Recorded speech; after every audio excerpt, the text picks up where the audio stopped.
Happy Thursday, everybody. Welcome to the February 20th, 2025 episode of the High Stakes Fantasy Football Show on the Better Sports Network, presented to you by the Fantasy Football Players Championship. I'm Eric Balkman, at Eric Balkman on the X. You know me from the RotoViz High Stakes Lowdown, the High Stakes Fantasy Football Hour, and of course, myffpc.com. Being joined tonight by a man who is incomparable in his taste in fantasy football in the NFL, and incomparable when it comes to all the different websites he is churning out content for, including but not limited to RotoViz, 4for4, and Player Profiler. You follow him on the X at ndutton13. It is Neil Dutton. Neil, welcome aboard, man. It's very, very nice to be here. Thank you very much for inviting me, Eric. Absolutely. It's going to be a fun show tonight, and I apologize for that late start. We had a technical snafu. These things happen, but we're off and running and ready to give you a lot of great content tonight. Neil and I are going to go around the NFL. We'll also talk about some of the polarizing ADPs in the FFPC Big Gorilla and the FFPC Never Too Early Best Ball tournaments. And then we'll do a little bit of a rookie face-off, talk about Amari and Hampton, talk about Quinshon Judkins, Teteroa McMillan, Tyler Warren, and much more. That is going to wrap up the show tonight. I want to remind you, too, if you are looking to put some of this fantasy goodness, fantasy content that we're churning out for you to good use, play in the FFPC Never Too Early Best Ball and Superflex Best Ball tournaments as well. $40,000 grand prize, $10,000 grand prize in the Superflex version. You can enter for $125 or $35 in the Superflex one as well. These tournaments are already off and running. They're going to go all the way through April 24th, which is the first day of the NFL draft. They are available for a 30-second, 60-second, 2-hour, and 6-hour clock. So whatever you want, whatever time frame you want to draft at, myffpc.com has that time frame for you for the Never Too Early tournaments. Also want to remind you that you can join the FFPC Big Gorilla Tournament. It is a $1 million grand prize, $350 entry fee. You can get a 3-pack for $1,000. Drafts are already running now, both live and slow. We have a live draft, I think, tonight at 10 o'clock Eastern. The Early Rampage and 7 Bananas promos are live. The Early Rampage is basically a second tournament. So if you sign up now, and you're one of these first 200 leagues that go off, you'll be entered into the Early Rampage tournament, which has a $10,000 grand prize as well. So you'll essentially be in 2 tournaments for 1 entry fee. And then the 7 Bananas promotion, if you continually get the 7 pick 2 times in a row, 3 times in a row, 4 times in a row, 5 times in a row, we'll continue to reward you for that, including if you get that 7 pick 5 times in a row, a jungle safari for 4 or $50,000, whatever you want. That is what is going on with the 7 Bananas. MyFFPC.com is where to go for that. And it is, of course, Dynasty Orphan season. Dynasty Orphans available at MyFFPC.com right now. Entry fees range from $77 to $5,000. Many teams have already been discounted, some down to $1, so they're basically free for the first year. 1,800 plus leagues in 15 years. None have ever folded. Go to myffpc.com, myffpc.com. Shout out to Sean Engel, our producer tonight, filling in for Matt Deutsch. And let's kick things off with the Philadelphia Eagles, Neil. Now, stalking you on social, are congratulations in order? Are you an Eagles fan? I am an Eagles fan. For a few years, I described myself as an Eagles sufferer. That condition has changed somewhat, and for that I have to blame Howie Roseman. But yes, I am an Eagles fan, and it was certainly awesome to see them just really crush the Kansas City Chiefs in the Super Bowl. So the Eagles end up now. What do they have? 2 Super Bowl wins in the last 5 years, something like that. 2 in 7 years, yeah. 7 years. 2 okay, appearances got it. in 3 years, 2 wins in 7 years. So obviously, and I don't know if you're like this, I think a lot of sports fans are like this.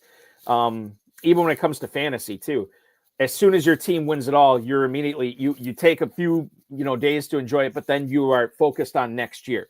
And the Eagles had to be forced to focus on next year because Kellen Moore was out the door shortly after they won the Super Bowl. The Eagles have made their choice. It is going to be Kevin Patullo as their new offensive coordinator. He was their passing game coordinator. So I want to say it's different, but the same. This will be the fourth different offensive coordinator that Jalen Hurts has now had while he's been a member of the Eagles. What kind of an impact do you think that's going to have on the Eagles offense as a whole? And you can speak to Hurts, you can speak to Barkley, A.J. Brown, Devonta Smith. Are we expecting more of the same? Do we expect maybe a step back here? tell us what we don't know or what we should know about Patullo, but more importantly, how is this Eagles offense, if at all, going to be different in 2025? Well, I think the big thing to remember is that Patullo is Nick Sirianni's guy. They've been together since 2018 with the Colts. Then obviously came together with the Eagles. Patullo has been a wide receiver coach, a pass game specialist, pass game coordinator, and I think it was associate head coach. So that's like, not assistant head coach, but like, assistant to the head coach, maybe. The big thing that I think we all know that what we've seen from last year, and also to a lesser extent the previous years, the Eagles are going to run the ball. That is what they do. So in essence, the offensive coordinator was just basically, I'll call the plays Jeff Stoutland doesn't want us to run. Because I'm sure Coach Stoutland would just like them to just plow the rock every single time. So the key thing is, what can Patullo do on those occasions where they're forced, and I do say forced, to pass the ball? We saw that the last time they promoted from within with Brian Johnson, they said, no, the offense is just going to be exactly the same. And that was the problem. It was exactly the same and it got stale. Obviously, back then, they didn't have Saquon Barkley. They still had the receiving weapons, your A.J. Brown, your Devonta Smith, your Dallas Goedert.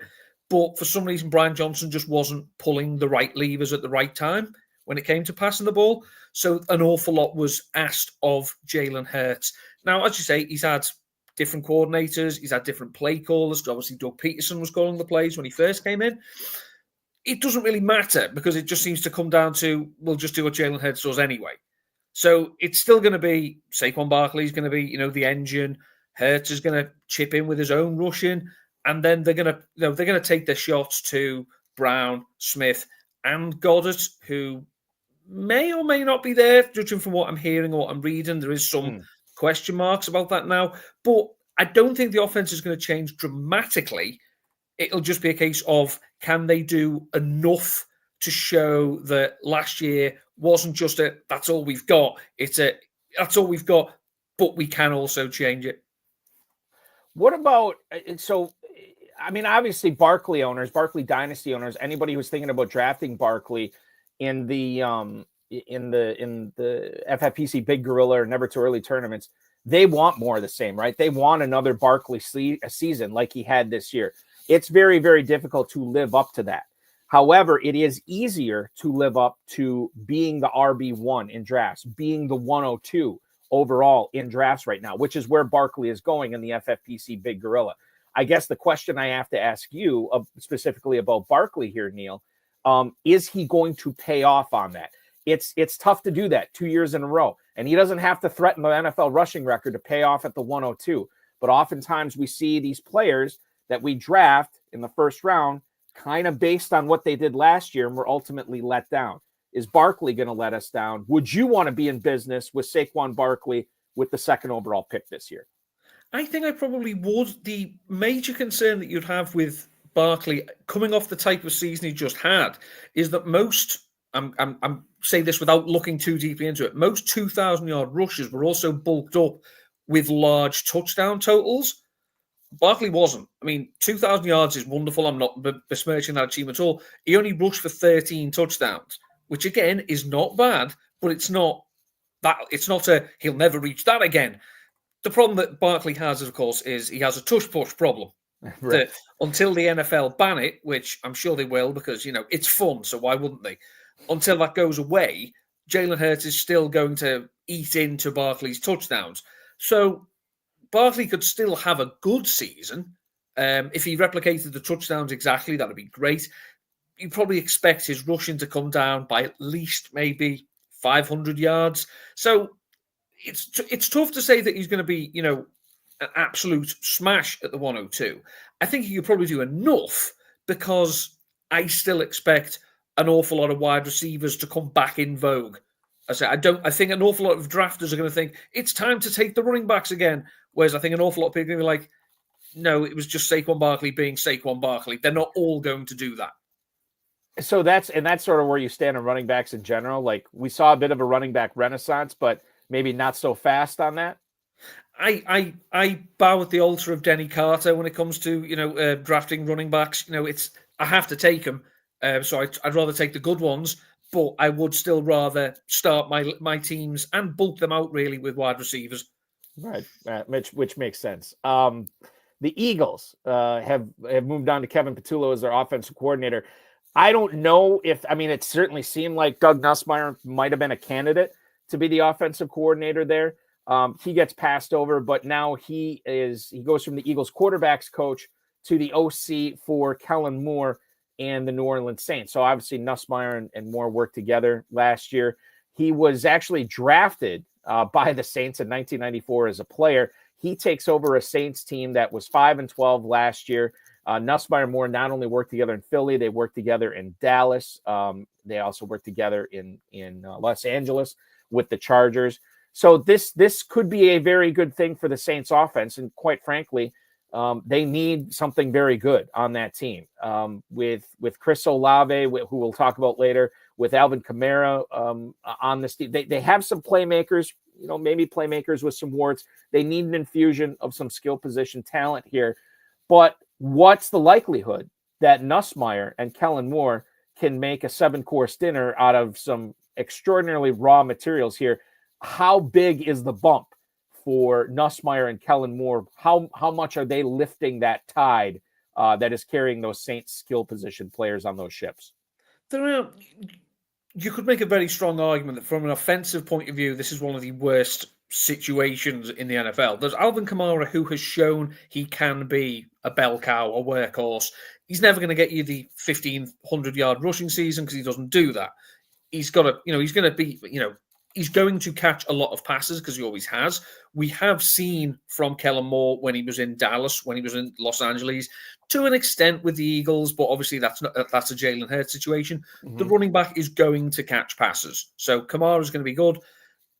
Chris Olave, depends how clever they are with using him. We saw that the Chargers 2 years ago basically just force-fed Keenan Allen. Now, whether at that stage of Allen's career that was the right thing to do, we don't care. Fantasy-wise, we've got a wide receiver who we could take quite late on, who's getting absolutely peppered. We like that. That's fine. Mm-hmm. If we're expecting any other great players to emerge from the Saints, I think we're going to be disappointed. But I do think that you would hope that people are going to be realistic and not look at this as a, no, this is going to be the magic one that solves everything. Because,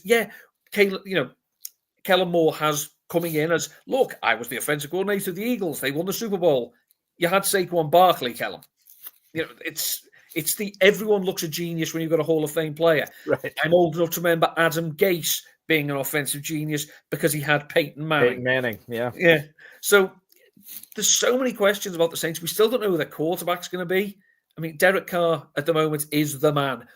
Possibly got one of the least ringing endorsements by an incoming head coach I've ever heard. It stopped short of, is he still here? But it was getting close to that. So Nussmeier and Kellen Moore, just have worked together a long time. So you do know there's going to be unity. Whether theirs is the type of friendship that's going to see them launching Microsoft Surfaces at each other when things go wrong, you would hope not. As Derek Carr probably isn't the best person to have around if that's going to be the type of volatility you're having. Whether they can make use of the talent that they have, I don't know. It's the Saints are a wreck. The Saints are compulsive watching. It's like a fire at a carpet factory. You know it's bad, but you can't help but watch. Yeah, exactly. And I think we'll be watching it, to your point, Neil, for Olave. We'll be watching it for Kamara. We shouldn't be watching it for anybody else other than those two this season. And I might be breaking ties. I'll tell you what, we'll talk about Olave and Kamara a little bit later, but I think I'll probably be breaking ties against those guys, when I'm on the clock this year and deciding between them. Let's go over to Houston from New Orleans. Just a short jaunt, basically. Sports Radio 610 had Nick Caserio on, who was the GM of the Houston Texans. And he said the door is always open for Stefon Diggs to return to the team. Stefon Diggs is a free agent, and Caserio said the Texans are going to be open-minded in the next few weeks while they're leaving the door open for Diggs to come back to the team. The Texans are, in my opinion, probably not going to have the services of Tank Dell all season. He may come back late in the year, but it's a very small possibility. Nico Collins is going to be there. He's going to be awesome. 68 catches, 1,006 yards, and 7 touchdowns, which doesn't sound that great, but when you consider he missed 5 games, it does sound pretty good. Diggs, 47, 496, 3 touchdowns. He only played in half the season. He tore his ACL. 62 yards per game was his average. He was targeted on 23% of his routes run. He will be 31, Neil, at the start of next season, and the start of next season could start later for him than normal, regardless of who he signs with. When I look at the never too early, the FFPC Big Gorilla drafts right now, and I look at courtesy of Fantasy Mojo, fantasymojo.com, who provides this ADP, Stefon Diggs is going as a wide receiver 51 at the 10:03. So basically right smack dab in the middle of the draft. How much is his upside worth to you there, knowing that, yeah, you may not get him for the start of the season, but you may get him when all the cash is being paid out later on? This is Ricky Pearsall, Michael Pittman, Rashid Shaheed territory. How are you drafting? How are you handling Stefon Diggs right now, knowing that he not only is coming off an injury, but he doesn't have a team either? 31-year-old wide receivers, especially 31-year-old disgruntled, he seems to be perennially disgruntled wide receivers coming off ACL injuries. I don't fall over myself to draft them. I just say Diggs last year, it was his 10.6 yards per reception, second lowest of his career. He did average like 15 PPR points per game, which isn't terrible against his career average of just over 16. It's a question of if he's coming off the board as wide receiver 50, well, he's probably not going to, do worse than that, but how much better is he going to be? The Texans offense is a fascinating experiment looking into 2025. Obviously, the Bobby Slowick reign of terror is over. So we know Nico Collins is going to be a beast. If they still can't protect CJ Stroud, I don't think it matters that much who they're throwing it to. It's interesting. If Diggs were to come back, then he's a wide receiver 3 tops, unless something happens to Nico Collins, which we don't want that to.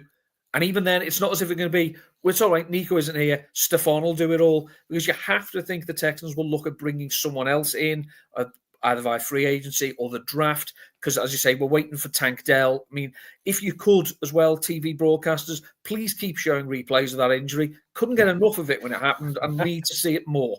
It's that. Please just keep that in my life. So I just think Diggs, the upside is gone.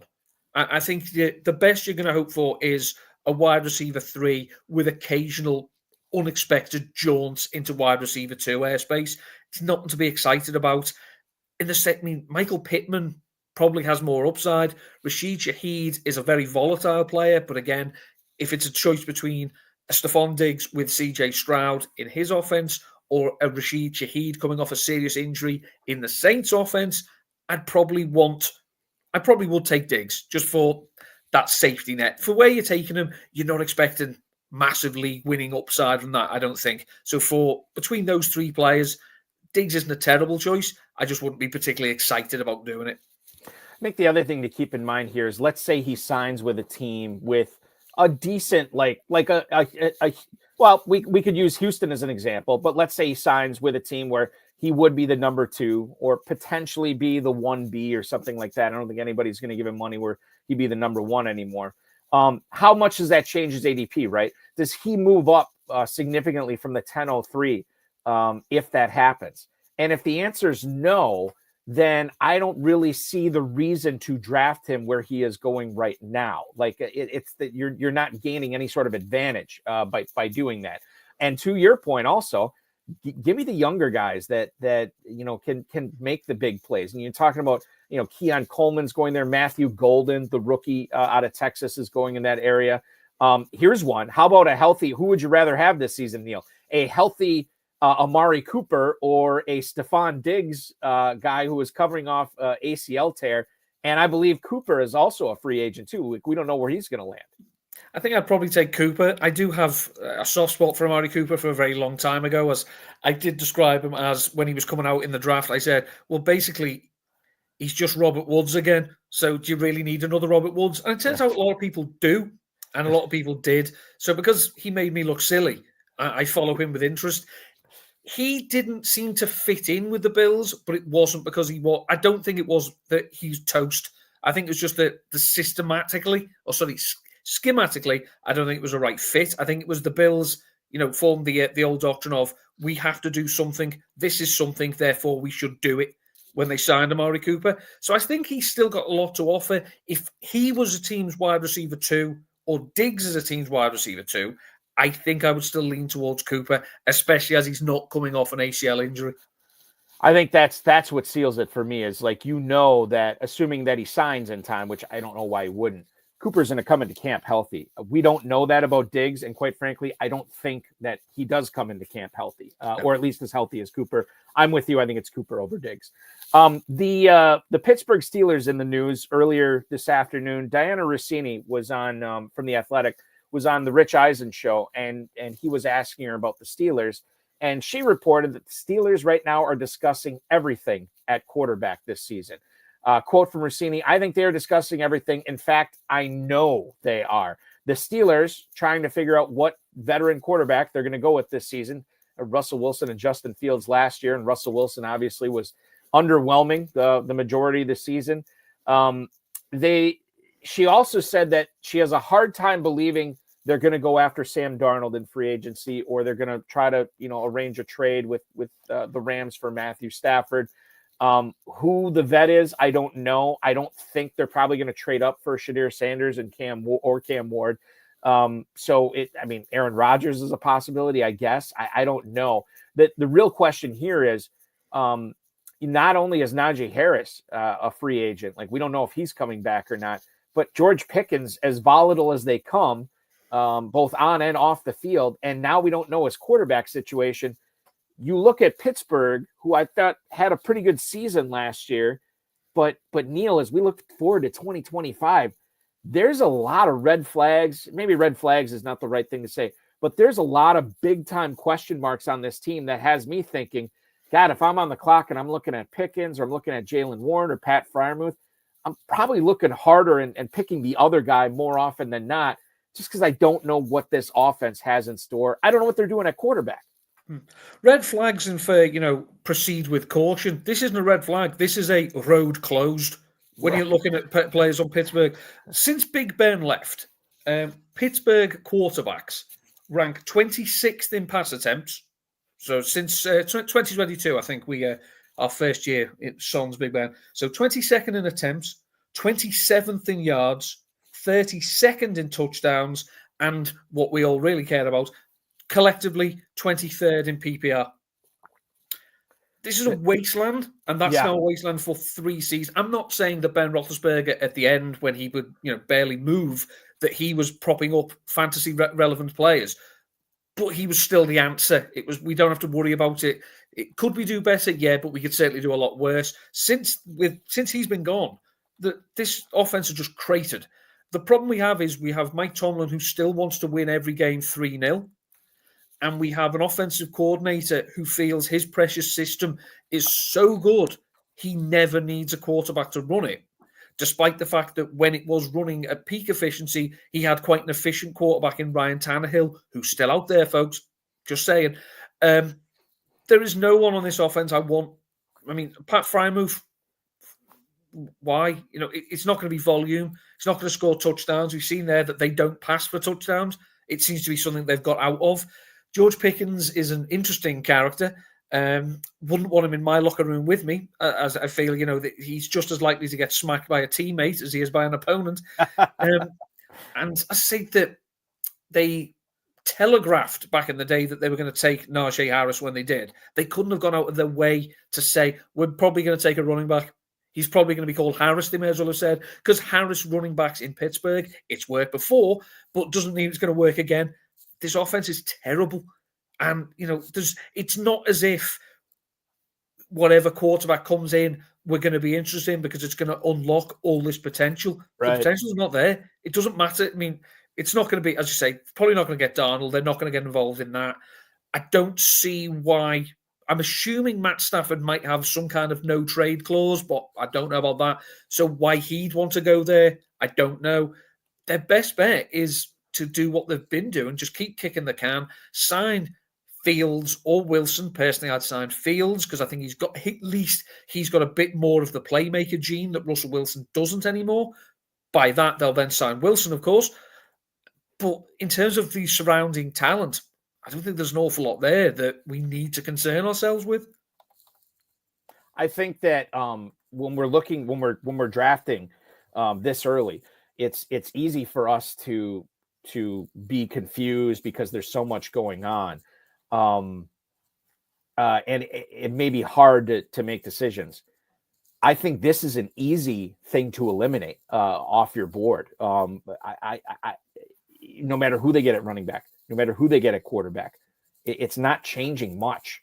The outlook for Pickens and Freiermuth. I bring up Freiermuth only because he's solid, but do you want to draft him as your tight end one? No, I mean, he's like a backup that you would put in on a bye week. There's no upside. And I think that fortune favors the bold, right? And so when you have an opportunity to draft for upside, you do it. And the fact of the matter is Pittsburgh, no matter who they get at quarterback, no matter who they get at running back, not adding much upside to that offense this year. So I'm staying away. I'm with you, Neil. In fact, it's so desolate. They may not even have taken the time to put up the road closed signs. It's just underbrush and overhang, just trees in the way. It's nasty business in Pittsburgh. It'll be like fantasy. Whoever the quarterback is, it'll be like being the best singer in One Direction. It sounds impressive, but ultimately, who cares? I will say, and Cullen Hoffman pointed this out too.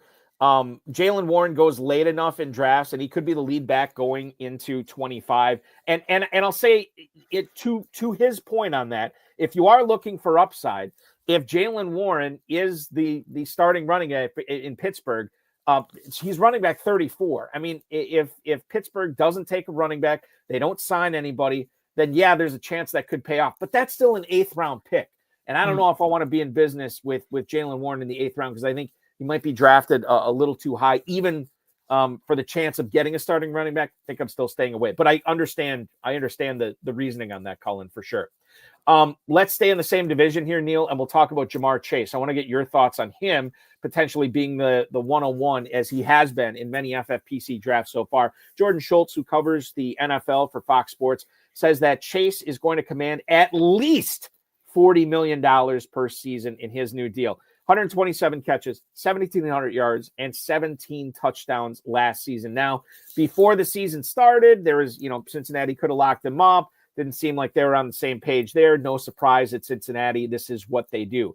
And now the reporting is that the Bengals are trying to sign 2 long-term, well, at least 2 new deals.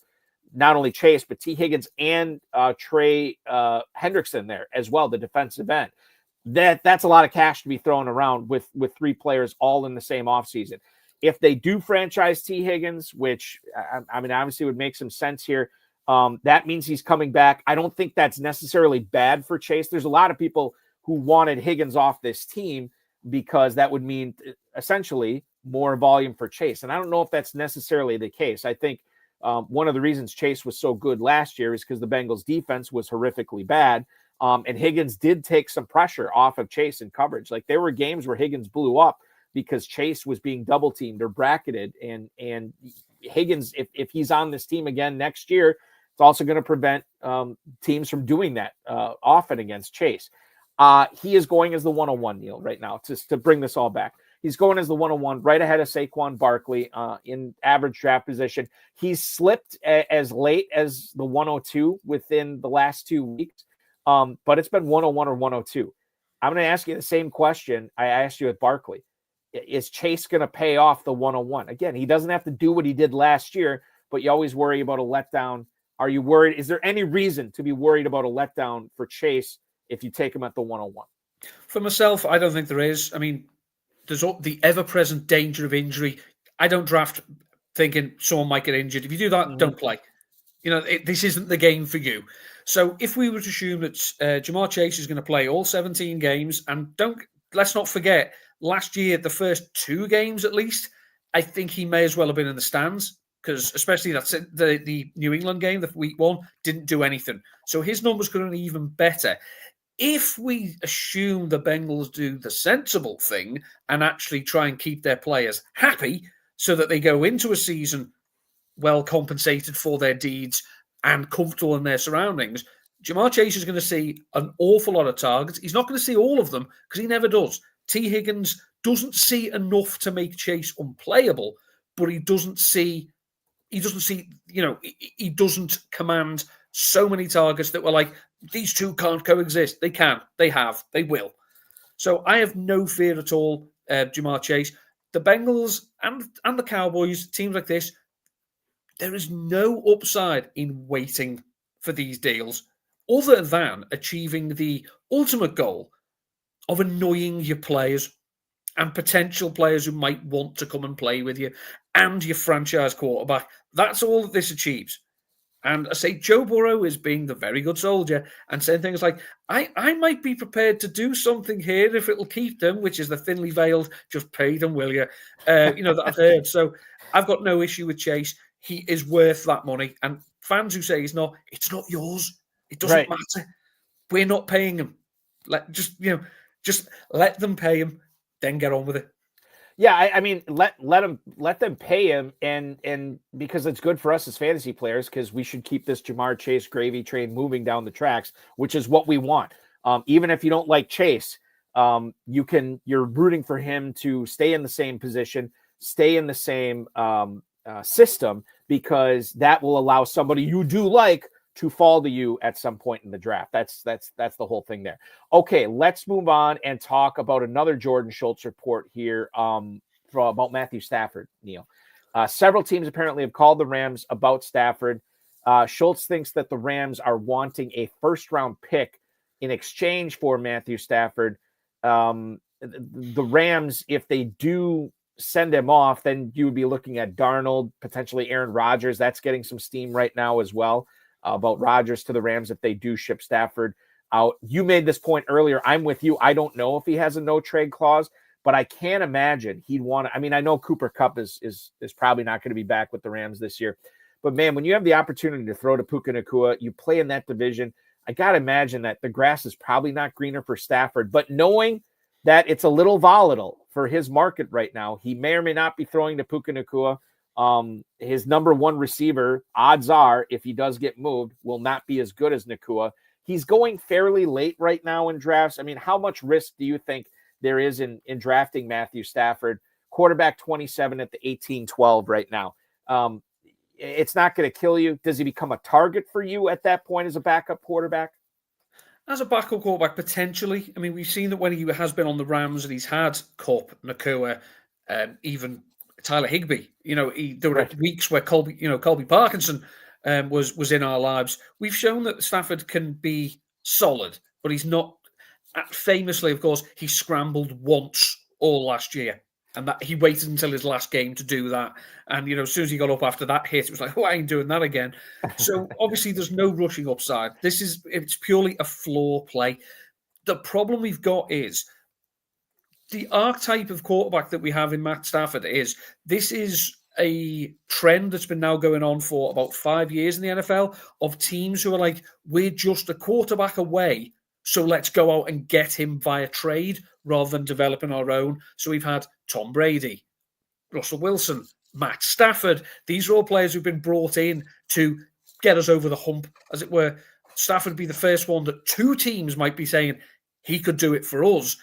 The danger is that the teams who are close to contending, I don't think Stafford's going to be the answer. So it's going to be a question of he's going to go to I'll be polite because what I'm about to say sums up most of the teams in the league, a bad team. And I don't think they're going to have enough that Stafford is going to be able to elevate them to make him fantasy relevant with enough pieces around him. Maybe the Jets, if they have Garrett Wilson and they can add a few more pieces with Breece Hall, nice running back for him to throw to. But him in New York, well, good from elite neighbours, but I think most quarterbacks will be good from elite neighbours. Pittsburgh, no, as we've said. The Raiders, again, Brock Bowers has shown himself he's virtually quarterback proof. So if he stays where he is, it's a good quarterback to have. If he moves on, I think it'll be a draft pick you're really going to regret because it'll be like, I've got absolutely nothing for this. ESPN this morning had Dan Graziano on, and he had a lot. I want to get into what he had to say this morning. Lead things off with Travis Kelce. The Chiefs want to know by March 15th whether Kelce is committed to coming back for the 2025 season or if he's going to hang it up. This is what Graziano is calling a soft deadline. That soft deadline is about a month away. We're drafting right now, Neil. So we need to kind of figure out how we're handling Travis Kelce. That's the day $11.5 million is due to Kelce in the form of a roster bonus. Now, about a week ago, Kelce said he's going to take some time before he makes a decision to decide whether he's going to hang it up after 12 years or come back for a 13th season. I think, and I think that Graziano this is an interesting thing that he said this morning too. Quote, "It's important to mention this is one of the greatest players in franchise history and isn't likely to be shoved out the door over $11.5 million. So there's a chance March 15th, we still may not know. We know about the down year that Kelce had this year, which was a really good year for most tight ends. But the age cliff is coming. And if he didn't fall off of it, he might be slipping off the edge right now.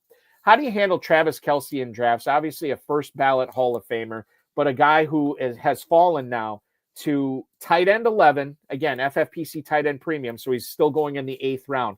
Mid 8th round is where you could have Travis Kelce. Is that the spot that you'd look to invest in at tight end, knowing that it might be a wasted pick, Neil, that he could just choose to hang it up and you're out your 8th round pick and there's no coming back for it. How do you handle Travis Kelce in drafts right now?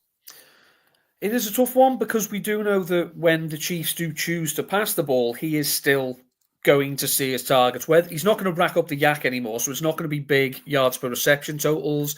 He's never been a massive touchdown scorer. He's always got by with them. So it's obviously unlike the Chiefs, we aren't just playing for the postseason. We do actually need some regular season production. What the Chiefs do in terms of adding the talent around Patrick Mahomes, we saw Worthy go off in the Super Bowl once it became irrelevant. Once the Eagles had put me in at safety, and oh look, Xavier Worthy's faster than me. Who knew?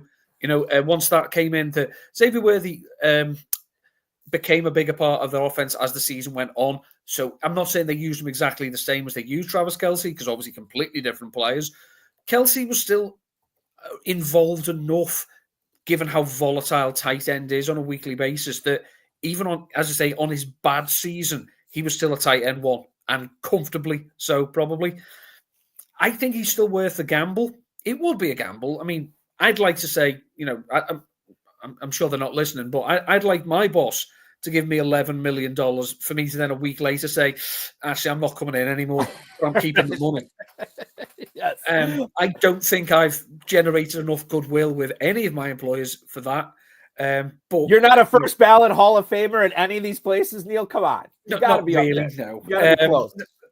I'm more just there because I'm still getting the you're still here treatments, whereas Travis is pretty much on a different plane. I think for that range, he's not the first tight end I'm going to be taking. He might be the last of the tight end ones before you start thinking, right, I'm going to concentrate on wide receivers and running backs, and the next tight end I take will be a dart throw. So he's not going to be the guy anymore, but he's certainly not going to be a guy you should ignore completely, assuming he does come back. I got to believe he shoots up. I mean, let's just say he does come back. I could see him going past Evan Engram, Mark Andrews, Jonnu Smith, David Njoku. That's all possibilities. I don't know if maybe Hockenson, depending upon what the Vikings do. Maybe Tyler Warren, although I think that's a stretch. Tyler Warren is the tight end 5 right now. So let's just say he moves past Hockenson. That moves him from tight end 11 to tight end 6. And I think that's entirely possible after that he moves up to tight end 6 once he makes the announcement, I'm back. So then to your point, it might be worth a gamble because all of a sudden you're getting essentially 3 rounds of free ADP on taking Kelce there as well. Now, Graziano, speaking of that, we just talked about Evan Engram. Graziano, talking about the Jacksonville Jaguars today, was talking about wide receiver Christian Kirk, who obviously got hurt last season. And Graziano puts the chances at 75% that Kirk will be cut and will become a free agent this offseason. He's scheduled to make just under $17 million. broke his collarbone in October. So 27 catches, 379 yards, and a touchdown on 47 targets. Really not indicative of how his season could have gone. However, when he comes back, if he comes back to the Jaguars, Neil, Brian Thomas entrenched as a first-round fantasy pick and the de facto and obvious number one receiver for the Jaguars. Gabe Davis is there too. They just paid him. I don't think they can get out of that deal. I don't know if they'd want to get out of that deal right now. You have Evan Ingram there as well. Brand new regime, obviously coming in with Liam Cohen too to the Jaguars. The Jags could look at trading him. Graziano said that the contract is reasonable enough that they might be able to trade him. But how do you handle Christian Kirk? Because this is as volatile as they come, knowing that he's probably going to be getting cut, but he might go to a better situation than what he would have come into in Jacksonville. Wide receiver 61. He goes at that 12-13 turn right now. This is Adam Thielen, Quentin Johnston, Trey Harris territory right there. I think there might be some upside at that 12-13 turn because he's going to come back healthy, you would think. I mean, he's going to have nearly a full year to recover from a broken collarbone. And he could come back as a team's number two, maybe a number one, depending upon where he lands. I kind of like the upside of the ADP of Christian Kirk right now, Neil. Yeah, I mean, Graziano says the 75% chance. I had it at 72.3%, but I think I might have forgot to carry the 3 at one point. Last year, say truncated season for Kirk, did set career high in yards per reception, 14 yards per reception, but career low in receptions per game, career low in catch rate, second lowest yards per game of his career. He was miscast as a number one in that offense. I don't think they expected Brian Thomas to be Brian Thomas, so that was a pleasant surprise. Christian Kirk, the way he was being worked as a vertical slot player, so he's a volatile wide receiver 3. You know, he wasn't racking up the volume that he had done in previous years. I say him and Evan Ingram probably were detriments to Trevor Lawrence because they were always there. It was that'll do. It was like, no, the man down there, please, Trevor. No, I've got Evan. It's all right. Oh, there's Kirk. That's fine. So whether they move on from both of them, one of them, I don't think they'll both be there because this is a new offense. Obviously, Doug Peterson, bless him, he's loyal to the wrong people at times. Yes, I am looking at you, Press Taylor. So you think Christian Kirk, if he went somewhere to be a slot flanker for someone, he's going to run a lot of the routes. He's not going to see a lot of the targets, but when he does see them, they'll be downfield. So he's going to get, high yards per reception. I don't know. A team like the Patriots just jumps out at me for some reason in that they've got a boatload of cap space. They've got a young quarterback with a big arm and not much else at the wide receiver position. So someone like Kirk makes a lot of sense there. Again, maybe somewhere like Washington. There is an established number one. Maybe if you had Christian Kirk in, you can interchange him with Terry McLaurin. I think he'd be a better wide receiver 2 on other teams than on the one he's on currently. His current ADP, I don't think that's a terrible investment. I think he's not going to be a superstar, but I think he can outperform that ADP based on the skill set he still showed he had when he was healthy last year. I think it'd be interesting to see him go to, I think he'd be an upgrade with the Giants, opposite Malik Neighbors over what they have with Wan'Dale Robinson and Jalen Hyatt there.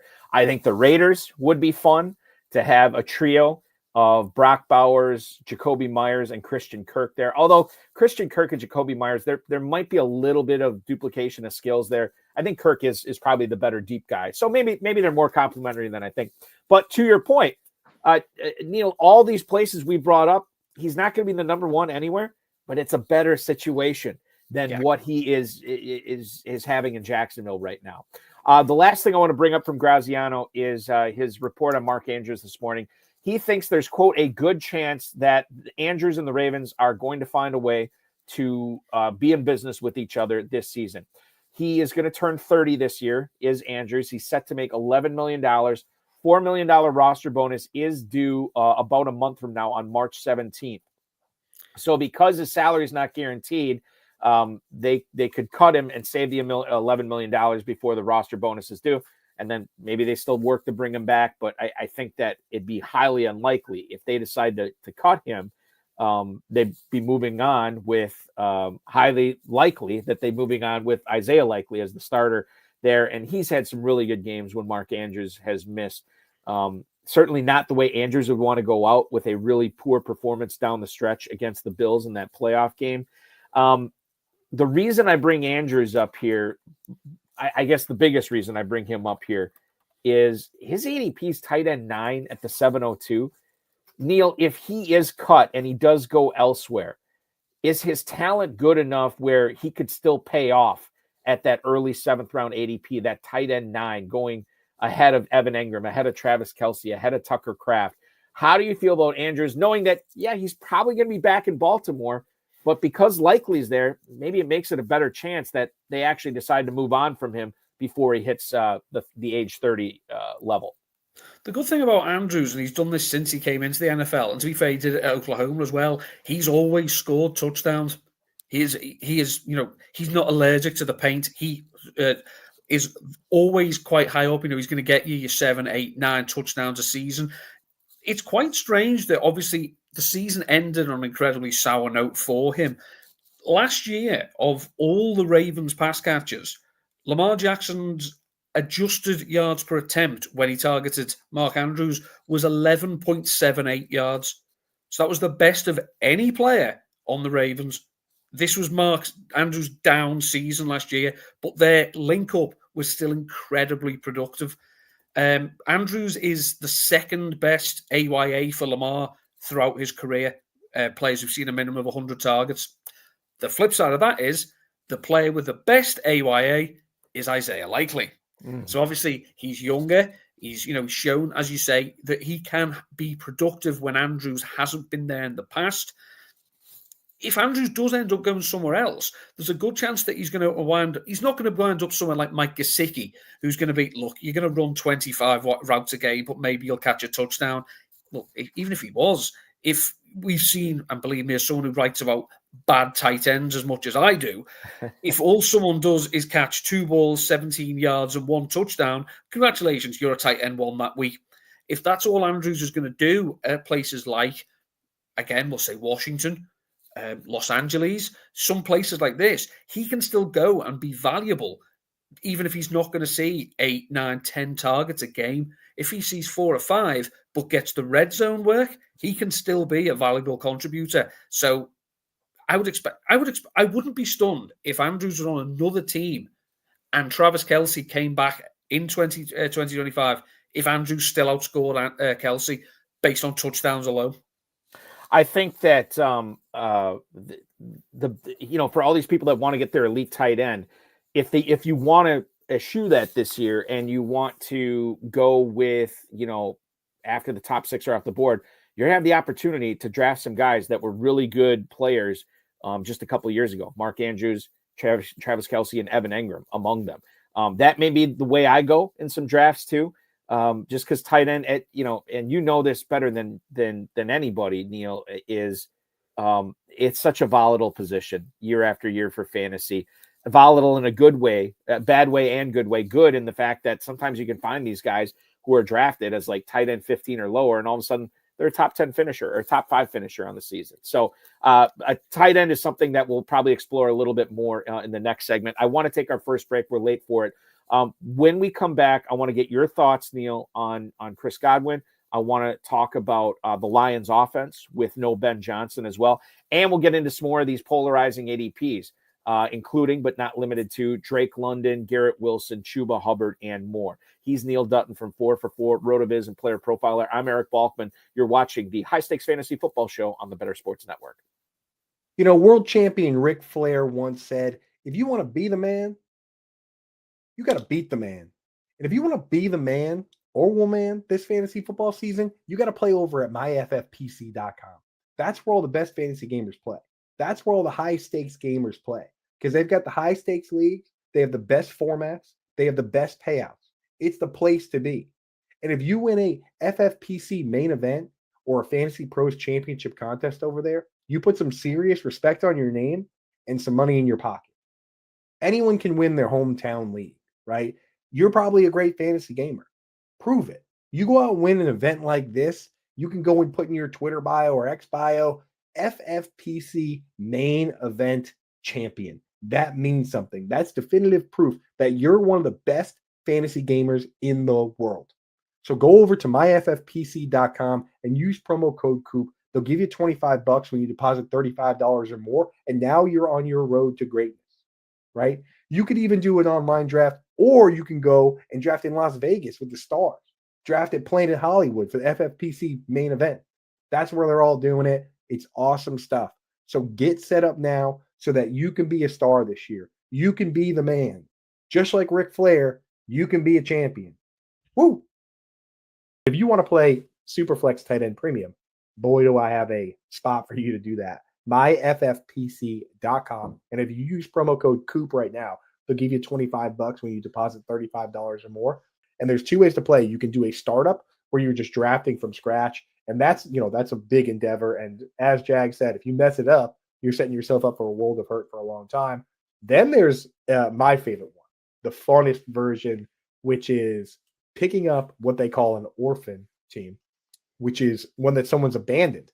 And they basically put them on there and sell them for less than what the buy-in is. So you can go up, pick some of these teams. Some of them are bad. I mean, Jag, you and me were looking through of them.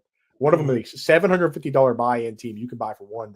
That's the ultimate move, is to save one of these teams and you get it at a discount. Go over to my FFPC, get set up now, use promo code COOP. They'll give you $25 when you deposit $35.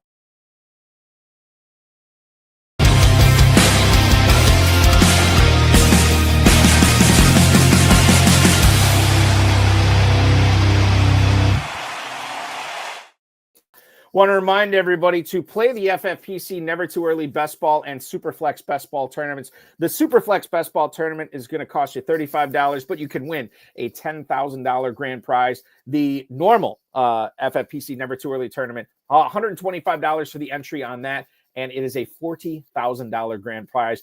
Tournaments have already been going off. They're going to go all the way up to the first day of the NFL draft, and then they will stop, and there will be no more drafts of that tournament the rest of the season. That's April 24th.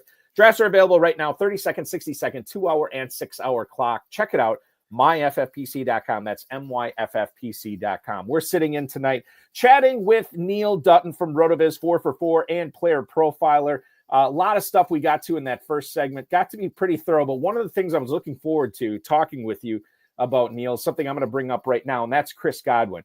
I don't know how you felt about him last year. I was super high on him, knowing how much action he was probably going to get in the slot. And quite frankly, I loaded up on him probably too much, and I was loving life until I think it was a Thursday night game. I know it was a primetime game. Had that gruesome ankle injury, and he was out for the season. Really depressing because he was way overpaying his ADP. Greg Allman, who covers the Buccaneers, said that Chris Godwin and Tampa have pushed his contract void date to the day before the start of the new year. Now, if his contract voided, it was going to be $18 million in dead money against Tampa's salary cap. So by delaying this void date, they can potentially work together on a new contract and bring him back to Tampa and potentially have the team save even more money. Since he got drafted, would have been 8 years ago now, Godwin has been awesome outside of on the other side of Mike Evans. The broken ankle is not great, but Buccaneers probably not franchise tagging him. And he is either going to be a Tampa Bay Buccaneer next year, or he's going to be with a brand new team. If we look at the ADP on him right now, Chris Godwin is going off as wide receiver 30 at the 604. Neil, again, you don't draft players because you're worried about injuries. Like you said, this fantasy football is not for you then. So I look at this and I'm like, gosh, I think he's going to be back with Tampa. I know Liam Cohen's not there as the OC this year, but Evans is back. Mayfield's back. Maybe they do run it back. And if I can get Chris Godwin as wide receiver 30 again, mid-6th round, I think I want to be in business with him again at that price. How do you feel about him this season? I've long admired the work of Chris Godwin. Matt Kelly, the podfather, the boss of Player Profiler. God was it? Chris plus God equals win. And he was right. He was right then. He's right today. Last year, Godwin. I just think we just need to stress how good a year he was actually having. He was on pace to see 151 targets, have 121 receptions for 1,399 yards and 12 touchdowns. He would have been the wide receiver 3 overall if he'd played the whole season. He was going bonkers. Obviously, the injury we have, which again, of course, shows many times. Thanks for that. It's a horrible injury. He has come back from injuries in the past, and it's taken him a little bit of time to get back up to speed. Hence, why last year was such a great year on paper before he went down again. If he stays in Tampa Bay, which ideally I think that's where we want him. That's where we want him to be. Baker Mayfield, he's got the good link up with him. He's always worked well with Mike Evans on the other side, whether Godwin's been inside or playing, in the slot or moved outside. The best place for Chris Godwin to be is Tampa Bay. At that ADP, I still think I'd be happy taking him. Yeah, I would too. I mean, it is a 6th-round pick, but at the same time, again, fortune favors the bold in these early, never too early drafts. And I think that Godwin is coming off the injury, going into free agency. I still think this is a smart investment, even though normally I would not for a player who is in that situation. I've been asking a lot of people this, Neil, when we talk about the Lions offense post Ben Johnson, as he's finally moved on. There's a story in NFL.com where with John Morton, who was the passing game coordinator in Denver last season, who is now the new offensive coordinator in Detroit.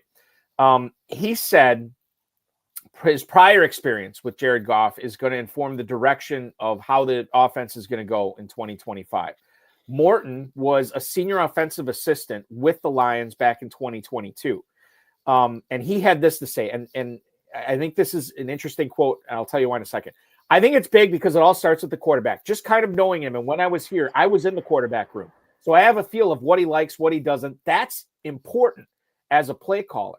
I think one of the big reasons, and Ben Johnson said this when he was the OC in Detroit, having an understanding of what simply Goff likes and what he doesn't like, and getting rid of the stuff he doesn't like out of the playbook, that really worked well for Detroit. Hey, let's just run the plays our quarterback thinks are good and that he likes to run, and our offense should be good.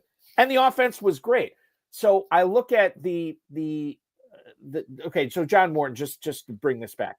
The Jets fired him after 2017. That was the only time he ever called plays. And I think there's a lot of failure on that 2017 Jets team. So I don't want to oversell that.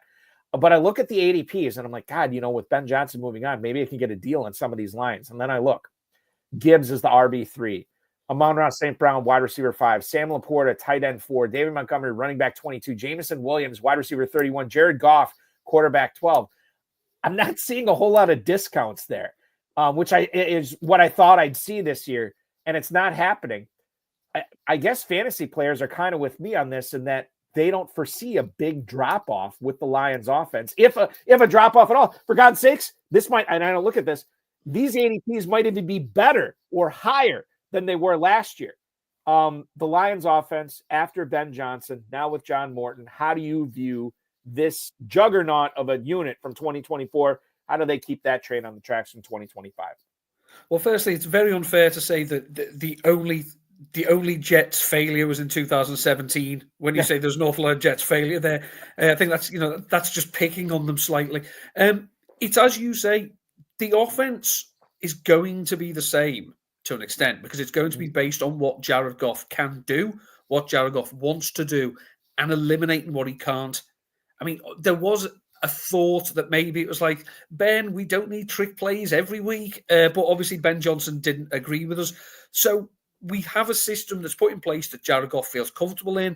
He has good players, which again, we shouldn't really discount that this offense is good. These players are being drafted high because they are good. Everything comes together. You want a piece of that, you're going to have to pay the price.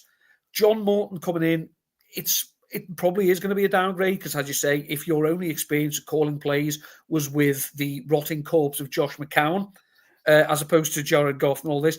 Plus, as well, I don't think it really gets taken into account how much of an imprint Dan Campbell has on the offense. In that, I know Matt Harmon was talking about this the other day, that Dan Campbell took over play calling when they fired Anthony Lynn before it went to Ben Johnson. So Campbell has his thing, his DNA is on this as well. So again, it's not going to be massive changes. It's not going to be like when Brian Johnson took over from Shane Steichen with the Eagles, and it was like, I don't know what I'm doing here. I still think it was the head coach is still going to have, not going to have control, but Campbell's still going to be like, we don't do that, or no, we do that. So I don't think there's going to be any dip on the lines. If you want them, and we all should, you're going to have to pay for them. That's a great point about Campbell too. I always think, well, a hard-nosed guy like him, excuse me, a hard-nosed guy like him, and the way, the Mr. Kneecap Biter and all this, you just kind of think like, oh, he was a linebacker, a defensive end. He was a tight end when he played in the NFL, and he's coached the offense, at different various locations too, when he hasn't been the head coach of the Lions. So that's important to keep in mind as well. Now, we mentioned how the Lions offense is probably going to be much the same as it was in 24. The Cowboys made a move, and the Cowboys decided that they were going to promote Brian Schottenheimer, offensive coordinator, to their head coach. And the reason I bring that up is because John Machota, who covers the Cowboys for The Athletic, said he believes that if Ashton Jeanty is there at number 12 in the draft, he is going to be the pick for Dallas. The quote, "The ties to Frisco, Texas, and the need for an immediate impact running back would probably be too much for Jerry Jones to pass up. Dallas doesn't have enough playmakers on offense." And Brian Schottenheimer does like to run the football. Jerry Jones loves these bell cow running backs. This is interesting for a couple of reasons. Number one, Rico Dowdle is a player that I think the Cowboys want to bring back, but he's not a guarantee to come back. And the breaking news we got about an hour or so before we went on the air tonight, Zach Martin, the all-world guard, has decided to hang it up, and he will not be a part of the Cowboys in 2025, which means they're going to have to replace their right guard and try to figure out how things are going to go there. Ashton Jeanty right now in FFPC drafts we're just talking about paying a premium for the Lions. You got to pay a premium for Ashton Jeanty as well. The rookie out of Boise State currently has an ADP of 206 as the running back 7. Obviously, it'd be a really good spot for him to land in Dallas, but do you think people are drafting him too high given we don't know the situation where he's going to land? Obviously, you can take advantage of that to a certain point because a lot of these rookie ADPs will fly up after the NFL draft. Ashton Jeanty doesn't have much to do. He doesn't have much further to go or where he can go, Neil. Your thoughts on Ashton Jeanty and FFPC players making him a mid-second round pick right now? I think the other decision makers in the Cowboys building are going to have to be locking Garrett into a cupboard to prevent him from trading up from 12 to draft Jeanty. It's like, let's get to 4, Jerry. Just go and have a nap. If Jeanty does go to the Cowboys, one thing that we can be sure of, especially with Brian Schottenheimer, now calling the plays, and based on their past experience with highly drafted running backs, they're going to feed him.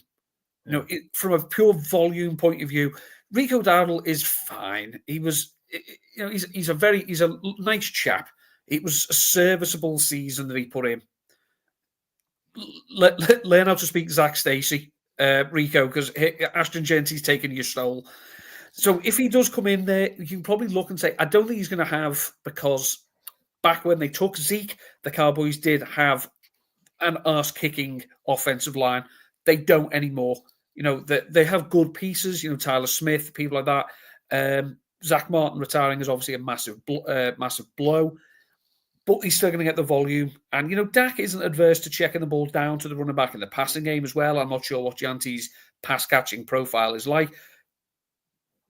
He's probably going to be as good a bet as any at that ADP at the moment. If he goes to Dallas, I can see his ADP rising because people will buy into it's a running back in Dallas. The last time he did this, it was great.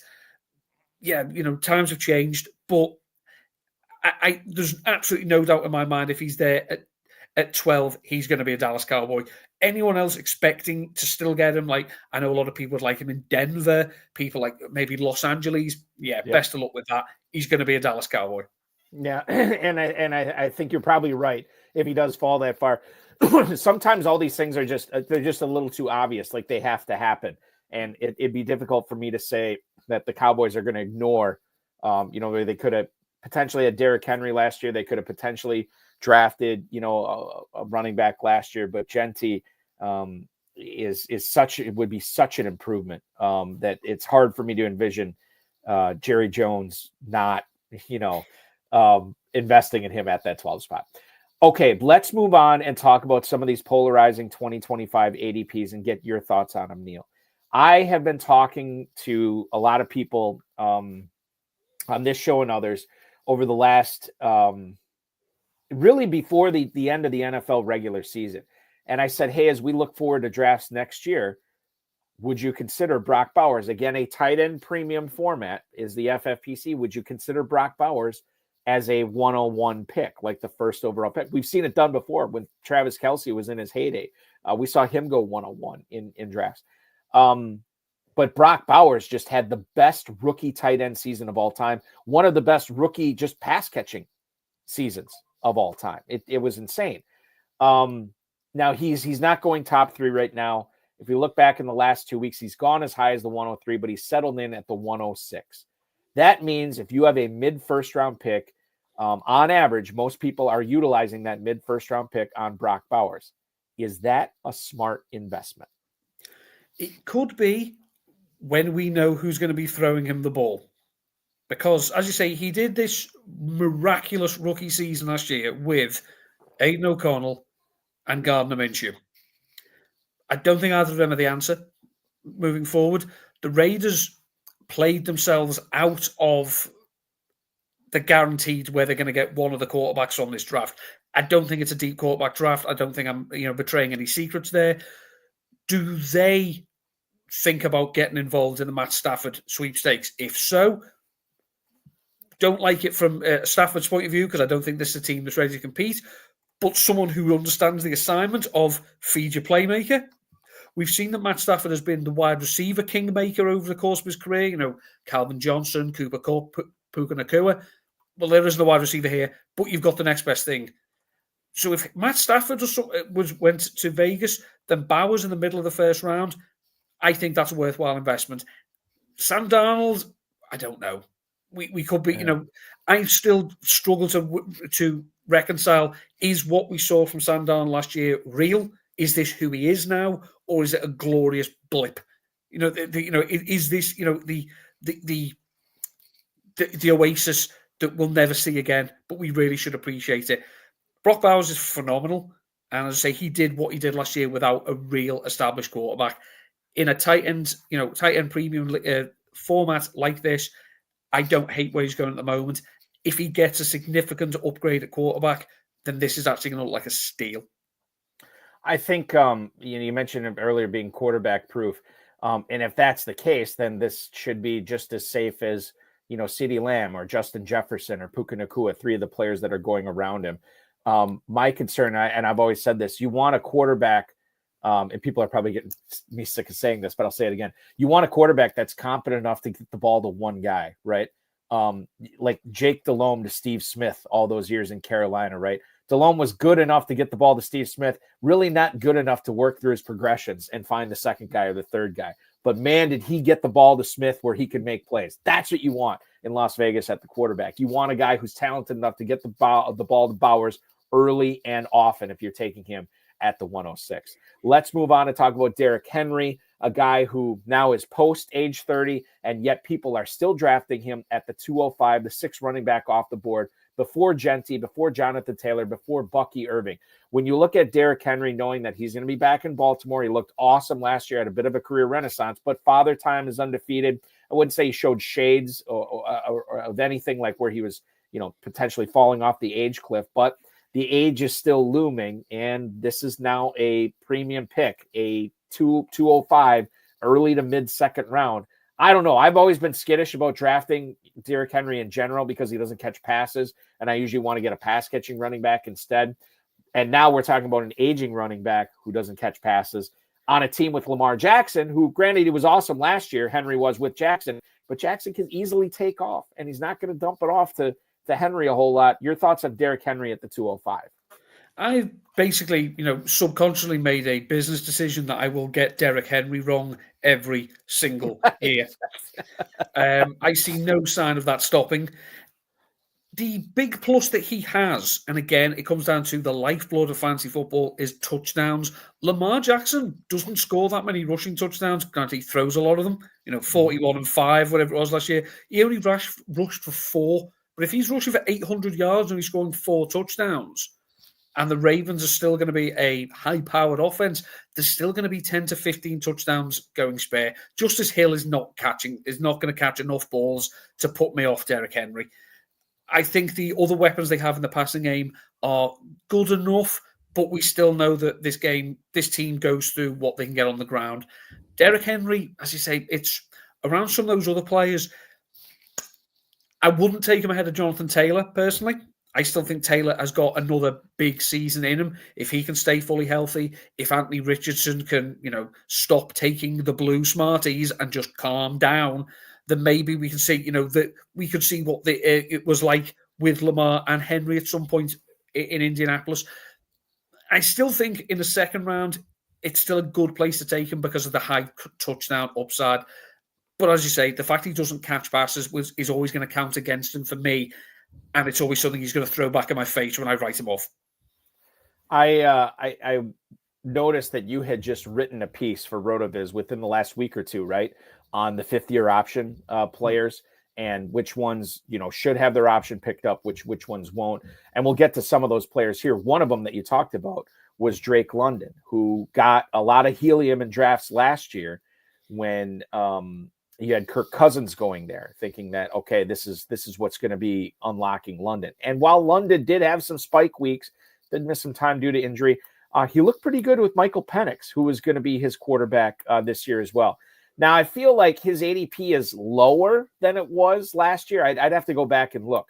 But wide receiver 10 at the 208 right now as the centerpiece pass catcher of that Michael Penix-led Falcons offense. How do you feel about Drake London as the 10th wide receiver off the board so far right now, Neil? Assuming that Penix knows enough to understand the assignment of get it to the good player and can possibly grow on that himself, then where London is going here, steal. I think Drake London's an absolute beast, perfectly fits in for what Michael Penix wants to do. And aside, Bijan Robinson is going to catch a lot of passes for a running back, unless the Falcons invest in another wide receiver or tight end. It's not happening, Kyle. You need to move on. Darnell Mooney, he's fine. Again, a good, solid, upstanding citizen. You shouldn't be commanding as much of this target, of this receiving game as you did. So I think Penix and London is going to be great together. And if this is where London's going to go, I think this is a steal. Yeah, I'm with you. I mean, based on what I've seen, based on his youth, based on this offense being on the come up, I mean, this is, I won't go as far to say as a steal, but I'll definitely say value. And it could turn into a steal pretty quickly this year. What about Garrett Wilson? Wide receiver 13 at the 303 right now. Garrett Wilson. So this is tough because I think he's super talented. And I think he's been saddled with bad or average quarterback play with New York. I think I'm correct in saying this. He's never finished higher than wide receiver 19 in his career so far, and yet he's being drafted as wide receiver 13 this year, and we don't know who his quarterback is. And technically, Devontae Adams is still under contract with the Jets right now. Is he going too high at the 303 as the 13th wide receiver off the board? Garrett Wilson is a player that, for all the talent he has, for what he has produced with a litany of bad quarterbacks, and that includes Aaron Rodgers, which I take great delight in saying. I think Garrett Wilson's got to the stage where I'm comfortable getting him wrong because I don't think I'm going to be wrong. He's had a couple of games where it's like, was it 30 points that he got against the Vikings here in the UK for my benefit? Thank you, Garrett. I appreciated that. But I think the rest of the season, he only averaged 13 PPR points per game. That's not doing it for anyone. As I say, Stefon Diggs was averaging more than that before he got hurt. Chris Godwin was smashing it out the park. So I think Wilson is still carrying that. Well, he was the rookie of the year. Well, yeah, he was, but clearly it wasn't a great rookie class, as we've seen. With when the first quarterback taken is Kenny Pickett. That shows you this isn't a great offensive class, maybe. So Wilson at 303, It's too high. Wide receiver 13, it's too high for me. I don't think he's shown enough that I would be comfortable taking him ahead of other teams' wide receiver 2s, the likes of Jalen Waddle or Devontae Smith, if the Eagles have to pass the ball more. I think Smith has shown more. I think Smith has shown better consistency for his role than what Garrett Wilson has, because we still don't know what he is. Is he a 1? Is he a 1A? Is he better off being a 2? He's tried to be everything in New York, and ultimately, for fancy reasons, he's been nothing. Yeah, no, I'm with you. I think it's too high. I think I'd much be more willing to take a guy like T. Higgins, McLaurin, Smith, and Jigba. These are all players going after him right now, and I feel more cozy and comfy with those picks there. Now, a player that is going slightly after him, and to be honest with you, Neil, I have not made my mind up about Chase Brown, but he was unbelievable last year. And as a result, you have to pay the iron price to get him this year. Chase Brown, running back 12 at the 305, a player that took advantage last year of a Zach Moss injury. And then Khalil Herbert kind of didn't have really an impact at all, not a positive one, after Cincinnati acquired him. It was the Chase Brown show. And Brown obviously showed out. A big part of why he showed out was something I alluded to earlier. Bengals defense was really bad, and Cincinnati had to win via the shootout a lot. Brown caught a lot of passes, but now you enter 2025. Zach Moss, I think, is still under contract there. You are looking at a draft that is super rich in the running back position, where Cincinnati could easily draft somebody to pair with Brown. And if they pair him with Brown, that ADP is going to go nowhere but down. He is not going to be taken in the mid-third round. He is not going to be drafted as an RB1. I like Chase Brown. I like his talent. I have him on a lot of my dynasty teams. I'm hoping that he has a repeat performance in 2025. But, man, I really got to squint to see that kind of production that I saw last year. And for that reason, I'm passing on Chase Brown in the mid-third. I think the fact that they made the trade for Khalil Herbert shows that they didn't feel totally comfortable in unleashing Chase Brown. They ultimately had to, but right. I think it still shows organizationally they were always thinking, no, we want someone else. So whether it's Zach Moss coming back, whether it's someone they bring in through the draft, or whether it's a low-price free agent, I think Chase Brown is always one of these players that fantasy managers are going to like more than the Bengals will. Even though the Bengals will like him, they'll never fully commit to him. So I don't doubt he'll have weeks where he'll get to, he'll be an RB1 based on what he can produce, but expecting him to be that all season, I'm not comfortable myself. I want to talk about these next two players as a tandem because they both play on the Saints in real life. And I think they're polarizing for different reasons. Alvin Kamara is running back 15 at the 403. Was awesome last year. I tried to trade him in a bunch of my dynasty leagues. Apparently, I just had the endowment effect going on, or I valued him too much because I couldn't find a deal I liked. And Kamara was great again this past year. Olave is wide receiver 24 at the 504 for one reason that we talked about in the first hour was that we're not totally sure what the quarterback is going to be. And obviously, there's a new offense coming in with Kellen Moore and Doug Nussmeier. But you have Olave as a guy coming off a lot of concussion problems too. And, we don't know how that's going to affect him. We're still in the infancy of trying to learn about concussions and how they're going to affect players and how they're going to affect players' availability. And as a result, a lot of people are letting him slip. But some would say wide receiver 24 is too high. How do you fall in on these Saints? Kamara in the early 4th, Olave in the early 5th as running back 2, as a running back 2 and as a wide receiver 2, respectively. I think Kamara, as I say, he's got by on volume the last couple of years. Obviously, last year we saw that Dennis Allen despised Kendre Miller with the red-hot intensity of 1,000 Suns, so he was never going to be part of the game plan. Olave is a player that, from a talent point of view, has shown that he is very, very good. He's been excellent since he's been in the NFL at commanding unrealized air yards. Whether that's a him problem, whether that's the quarterback getting on the ball problem, it's probably somewhere in the middle. The concussions are an issue, and we're not doctors. I assume you're not, Eric. I haven't looked into your medical practice. No, absolutely not. And it's never. This isn't the classic injury of, well, I broke my wrist once, and I've had a concussion. It was unpleasant. I ran into a wall because I'm like the kid from the Mighty Ducks. I'm really, really fast, but I can't stop. Oh, yeah. That was Mighty Ducks, too. The guy from Miami. That was guy from Miami. Yeah. I remember that. Yeah, super fast, can't stop. That was a problem. And I'll be honest with you, when in high school, I had a couple of concussions. We didn't know what we were doing. I mean, this was, 25 years ago or whatever it's been now. And to a certain point, we still don't know. Like Olave could make it through the season just fine with no concussions. Or he might go down early and might be shelved for the rest of the year, and it could be a career ender. I don't know. But to your point, Neil, this is a problem. Yeah. And say, wide receiver 24, if he's the only game in town, and we've seen that Kellen Moore and Doug Nussmeier, if they could say, we'll just use him in the slot and we'll pepper him, then wide receiver 24 in an offense that's probably going to have to pass the ball a lot because the team is old, it could be a value.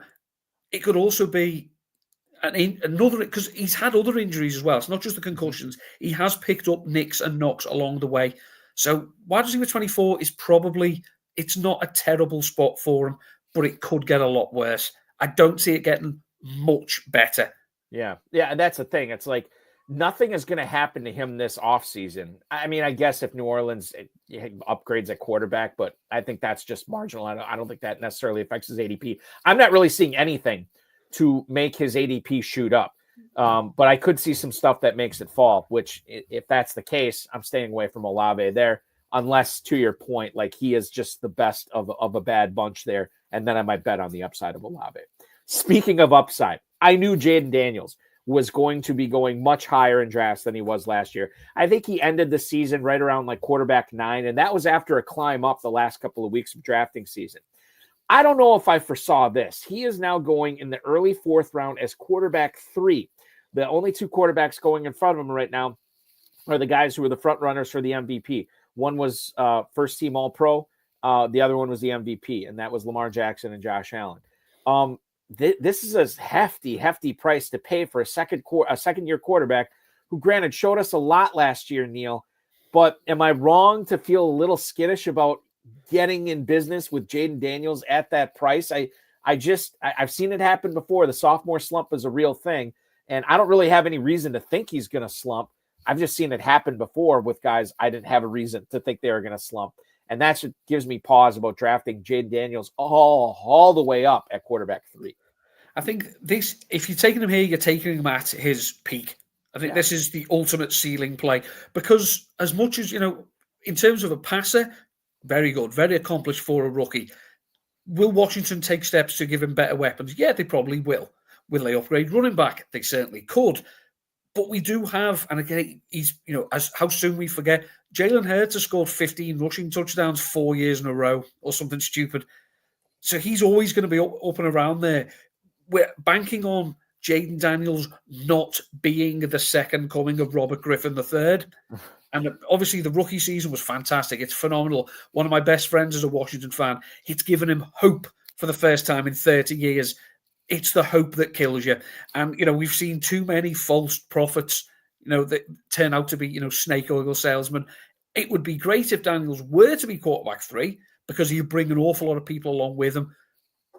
But there's only, I just think that this is the ultimate of where he's going to be. And for that, it's a bit risky for me. I'd like to take him a little bit later, personally.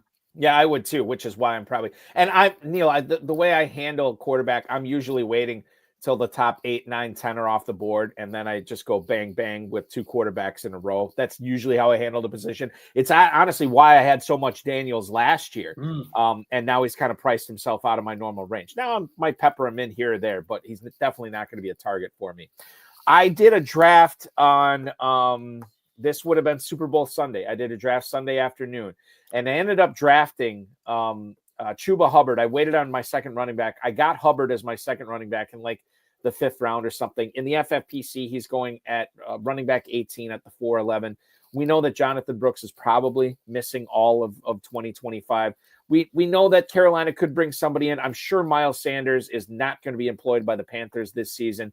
But I am a little bit nervous about Hubbard.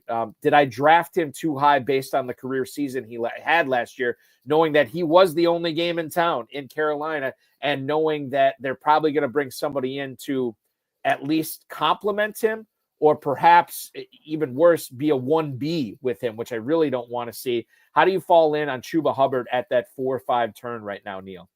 I can get on board with it, to be honest. I think Hubbard's going to be the type of player that, again, teams are always going to think, oh, we can replace him. I mean, they signed Miles Sanders, they drafted Jonathan Brooks, and then realised, oh, actually, this Hubbard guy's quite good. Okay, we'll reward him, but we'll give him a contract, but it's all right because Brooks is going to be coming in a few. Oh, and now his ACL's gone. Luckily, we signed Chuba Hubbard.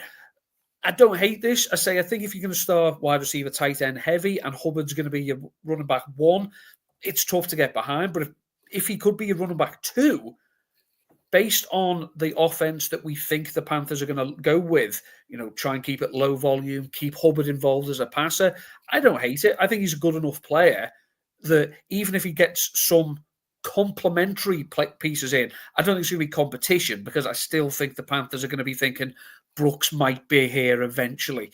So we'll get someone to complement. We're still going to have to pass the ball as well. No, I think Hubbard is still going to see the lion's share of the backfield work for the Panthers. I believe that's the case. It's just a matter of can't, and he doesn't even necessarily, I don't even know where he finished as running back last year. He doesn't necessarily have to replicate what he does as, what he did last year at running back 18 to pay off. But yeah, I will be a little bit nervous watching. I remember I was watching the draft the year Trevor Lawrence got picked at the 101, and I was nervously watching to see what the Jaguars would do, because I had a lot of James Robinson dynasty shares, and then they took Travis Etienne in the first round. I remember I was doing a live terrestrial radio show, so I can't swear on that. And I don't know how I didn't let the expletives fly.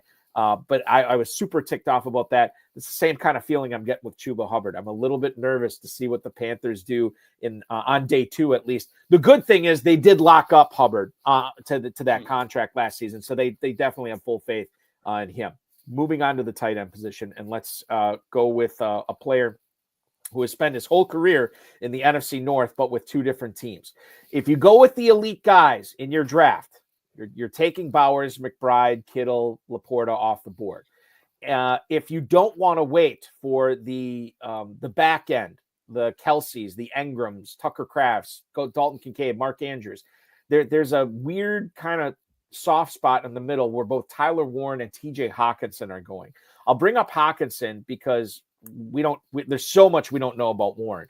But there is a lot we do know about Hockenson as a player, as an offense, as the team he's going to be on. We don't quite know who his quarterback is. We think it's going to be McCarthy, but we don't know. Tight end 6 at the 601. Is that too rich of a price to be paying for Hockenson, knowing that he could have a quasi-rookie quarterback throwing to him? He could have Sam Darnold throwing to him, although I don't think that's happening. Or he could have another veteran throwing to him. How do you feel about TJ Hockenson, 601 ADP right now? I can get on board with that. I think for whatever reason, that's I'm not knocking it. As soon as he lands in Minnesota, the coaches just decided, no, we're going to pepper you. We've got Justin Jefferson. We had Adam Thielen. We've got Jordan Addison. We want to run the ball. We also want to force feed you. So he's got all these other weapons in place. That doesn't seem to stop them. Whoever's been the quarterback, say Kirk Cousins peppered him. Sam Darnold peppered him when he came back. I'm sure JJ McCarthy will get the memo. Make sure you keep him involved. So from an efficiency point of view, he doesn't do an awful lot. He's not a big yak guy, not a massive touchdown scorer, but he gets an awful lot of targets, and he does tend to catch most of them. So for tight end 6, again, this is one of those that you could look at the end of the season and be like, oh, Hockenson was the tight end 3. Well, didn't see that coming. Yeah. I don't think he'll drop much lower than this. But I do think in terms of volume, and if he does run hot from touchdowns, he could finish a lot higher. Yeah, I think that's the thing that you're right, that Kevin O'Connell has to drill home to McCarthy. It's like, listen, this guy is your meal ticket. This is a guy that we're not only going to design plays for, but when you get into trouble, he is going to be there for you and do those little Kelce dump-offs that made Travis Kelce so valuable. Keeping on the tight end position, Jonnu Smith. What do you think about him this year? A guy, we mentioned this earlier. There's these tight ends that come out of nowhere that are drafted as tight end 15 or lower that end up having these massive seasons. Seemingly, there's one or two every single year. Jonnu Smith was one of those guys last year, and now he has moved up.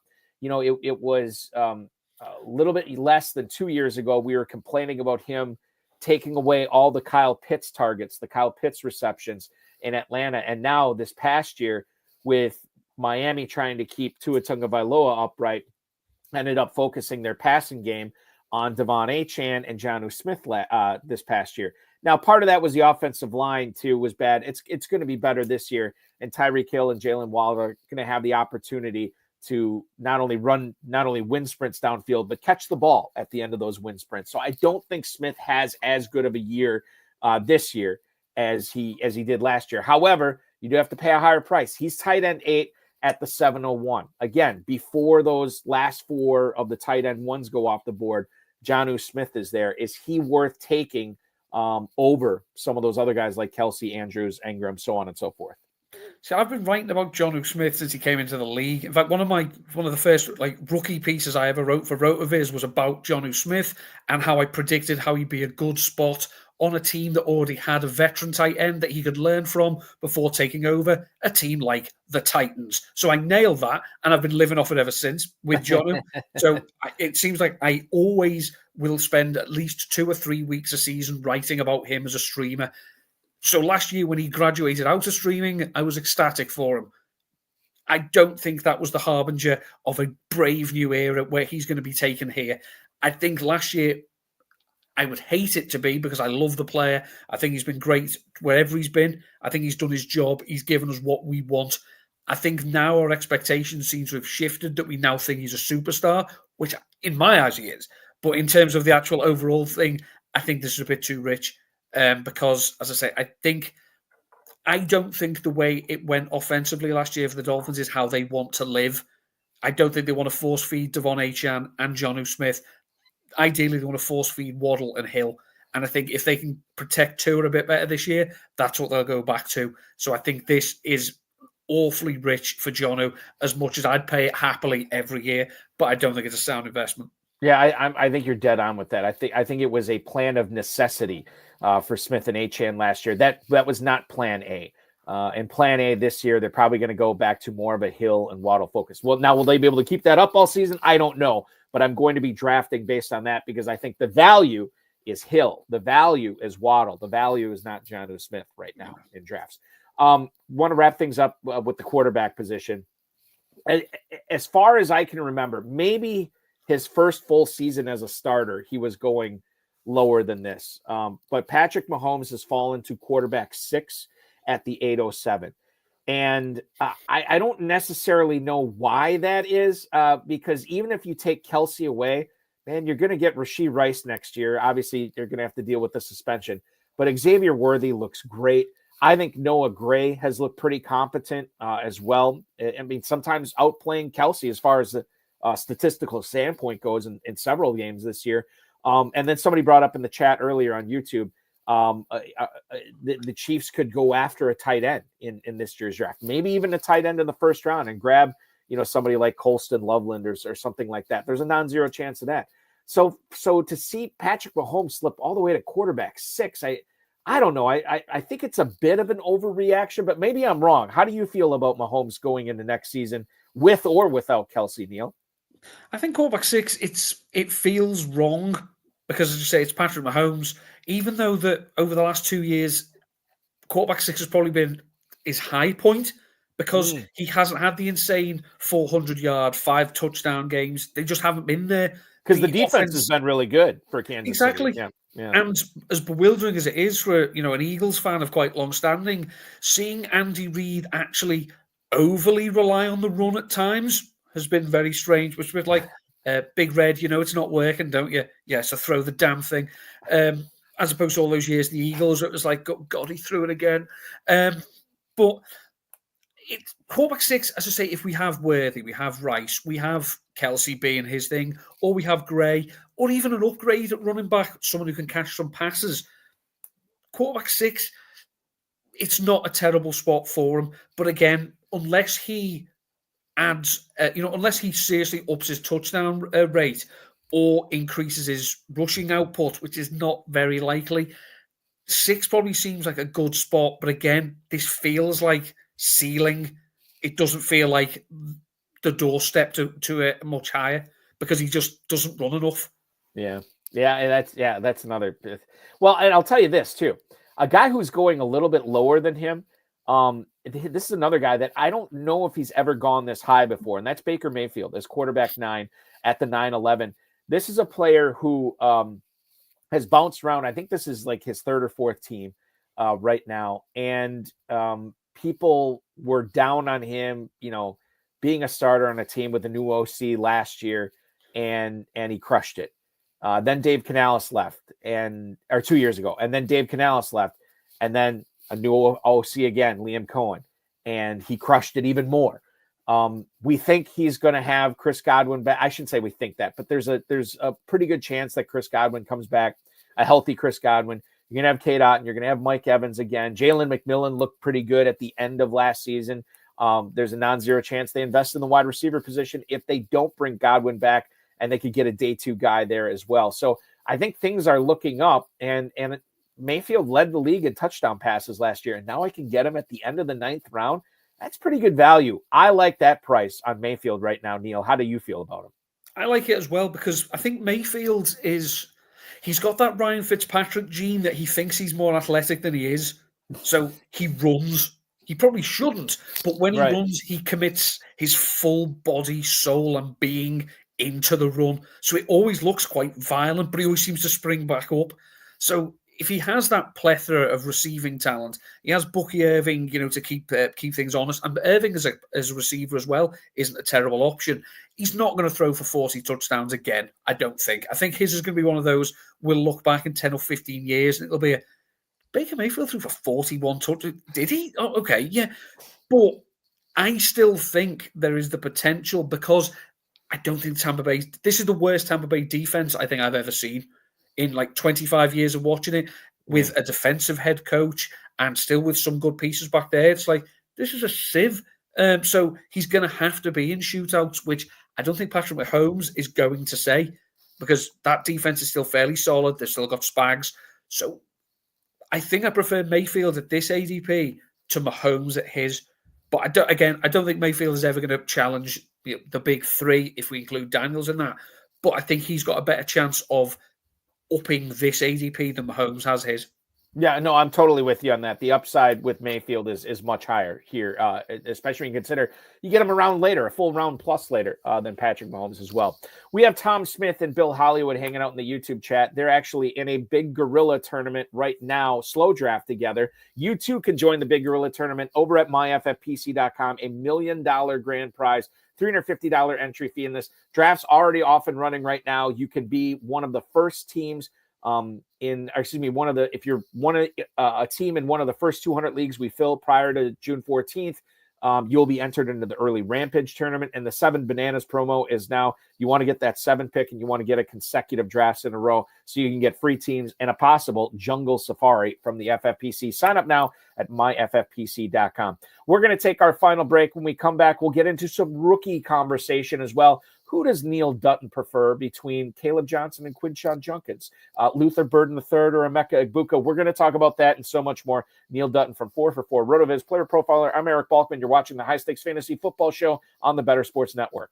If you want to play Dynasty, if you haven't played yet, it's hard to like get a good league together of people like buddies or whatever, and then say, oh, everyone's going to pay and everyone's going to pay attention. Usually you can get like 7 people that actually care, and the rest are fill-ins, and they mess up the whole league because they don't want to trade. They don't pay attention, right?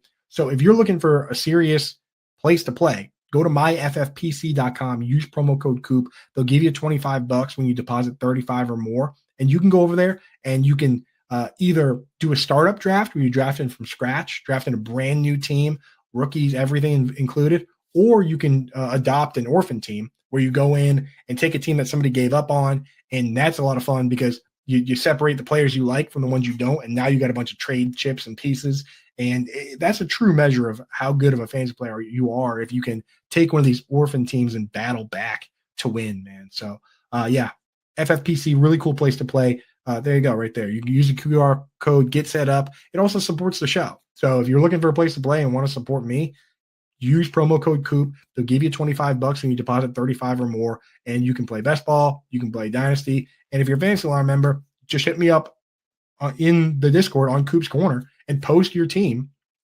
Whatever. I say this all the time. I'm like, you have direct access to me. Go to Coop's Corner in the Discord as a Fantasy Alarm member, and we can talk about whatever. We can talk about, watches, shoes, sunglasses, whatever you want to talk about. But I like talking about football mostly. And you can post your new team in there, and I'll fix it up, right? I'll help you with it, and we'll win some money together. It'll be a good time. So use promo code COOP, my FFPC, and get set up now at fantasyalarm.com in the Discord. Let's go.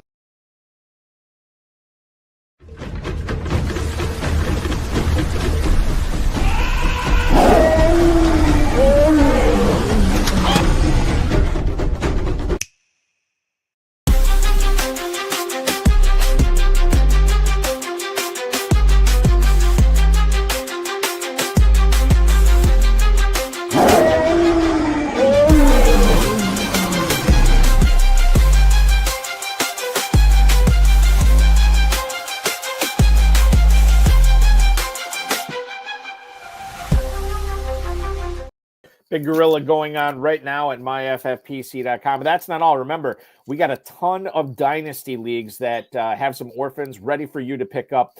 Entry fees range from $77 all the way up to $5,000. We've had 15 plus years of doing dynasty with the FFPC, 1,800 plus leagues. I think we're closing in on one startup start later in the year. We'll have over 1,900 leagues. Not a single one's ever folded. You get some really good deals on those teams right now at myffpc.com. myffpc.com is where to go.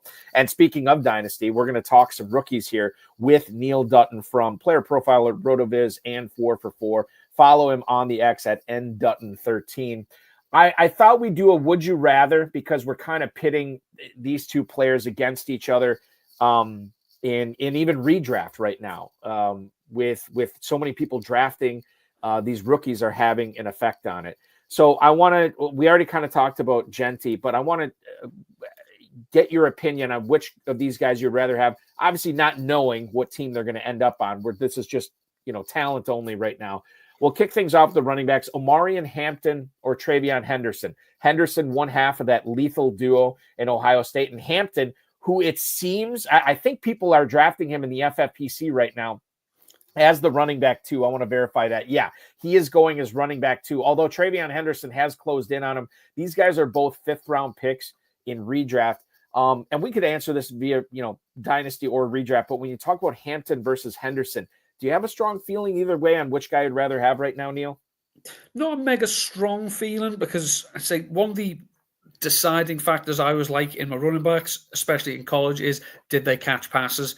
And the pair of them, I think Hampton caught 73, Henderson caught 77, so no help there. So I will go with Hampton just because I think he's shown more that he was the dominant figure in his offense. He led the ACC over the last 2 years in attempts and rushing yards, and at 6 yards per touch as well, which is not a terrible mark. I'm not saying Henderson isn't very good. He twice led the Big Ten in yards per carry over 4 seasons, but I also think Hampton's younger, so I will just give the edge to him there. Yeah, it's funny because if Henderson would have come out last year when a lot of us thought he was going to come out, he'd probably be going higher in the NFL draft than he will this year because there's so many good running backs in the draft this year. And to your point, Henderson's now a year older as well.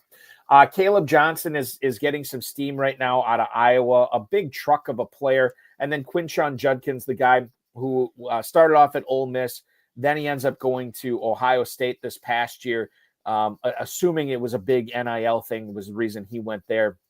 And he ends up winning a national title. I lean towards Judkins here. Caleb Johnson, I worry, is one of these accumulator backs where he's big, he's bruising, he's great between the tackles. But from an athleticism, skillful playmaking standpoint, I don't know if Caleb Johnson does it for me. Quinshon Judkins, though, I think does. What about these two guys? Who would you rather have? I'll go with Judkins. Again, if I go with my big qualifier, I think he had the better pass catching profile. I think he had 59 receptions. And he's had 2 seasons where he had at least 22 receptions in college. So, Again, it's not mega, but we're not expecting college running backs to catch all that many passes. So 2 seasons with 22, I like. So I would go with Judkins myself. The next one is a fun one. I think anytime you say, for number one, Cam Scadaboo is just a fun name to say, but the profile for him for Dynasty is wild as well, because I don't, he talk about polarizing players. This guy is the guy whose picture's in the dictionary under polarizing players. I don't know what to think of him. I saw the game against Texas. I don't want to double count that, because it was like the only Scadaboo game I watched from start to finish, but he was awesome catching the ball, throwing the ball, rushing the ball. He did it all. If I pit him against Devin Neal out of Kansas, who, by the way, 77 catches in his career. He's been above 20 his last 3 years there. I think Scadaboo has the better statistical output, but does that necessarily mean he's going to be the better pro? I'm not sure. I think when we pit Cam Scadaboo or Devin Neal against each other, this is going to be more of a commentary on where you fall in on Scadaboo, right? You either like him or don't like him. And Neal is sort of like the guy like, well, obviously I like Scadaboo better, or I don't like Scadaboo that much. And then Neal's the pick. I think this is a fun one. Who would you rather have, Scadaboo or Neal? It's a tough one. I mean, Scadaboo has, because he played obviously 2 years at Sacramento, he has had 112 receptions in college and 709 rush attempts. Whereas Neal, let's say, had 77 receptions and 760 rush attempts. So in the tread on tire, well, from a rusher, then Neal has had the more work. But then we throw in those extra receptions. It's Scadaboo. So I think that I do love all the production and I love everything that Scadaboo does. I also love saying the name. I'm not a big fan of saying the name of the other player because I share something with it and it sounds like a command. But I do think I would take Neal just because I run the risk of Scadaboo coming in and be like, no, I'm spent. I think that this is just a guess. I think that Scadaboo is going to fall a little bit as we get closer to post combine and everything like that.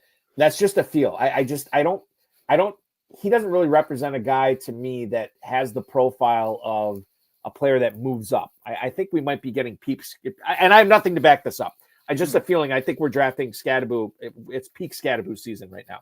Last one at running back I'll bring up: Dylan Sampson or Ollie Gordon III. Ollie Gordon II. The Ollie Gordon III has not been born yet, at least as far as I know.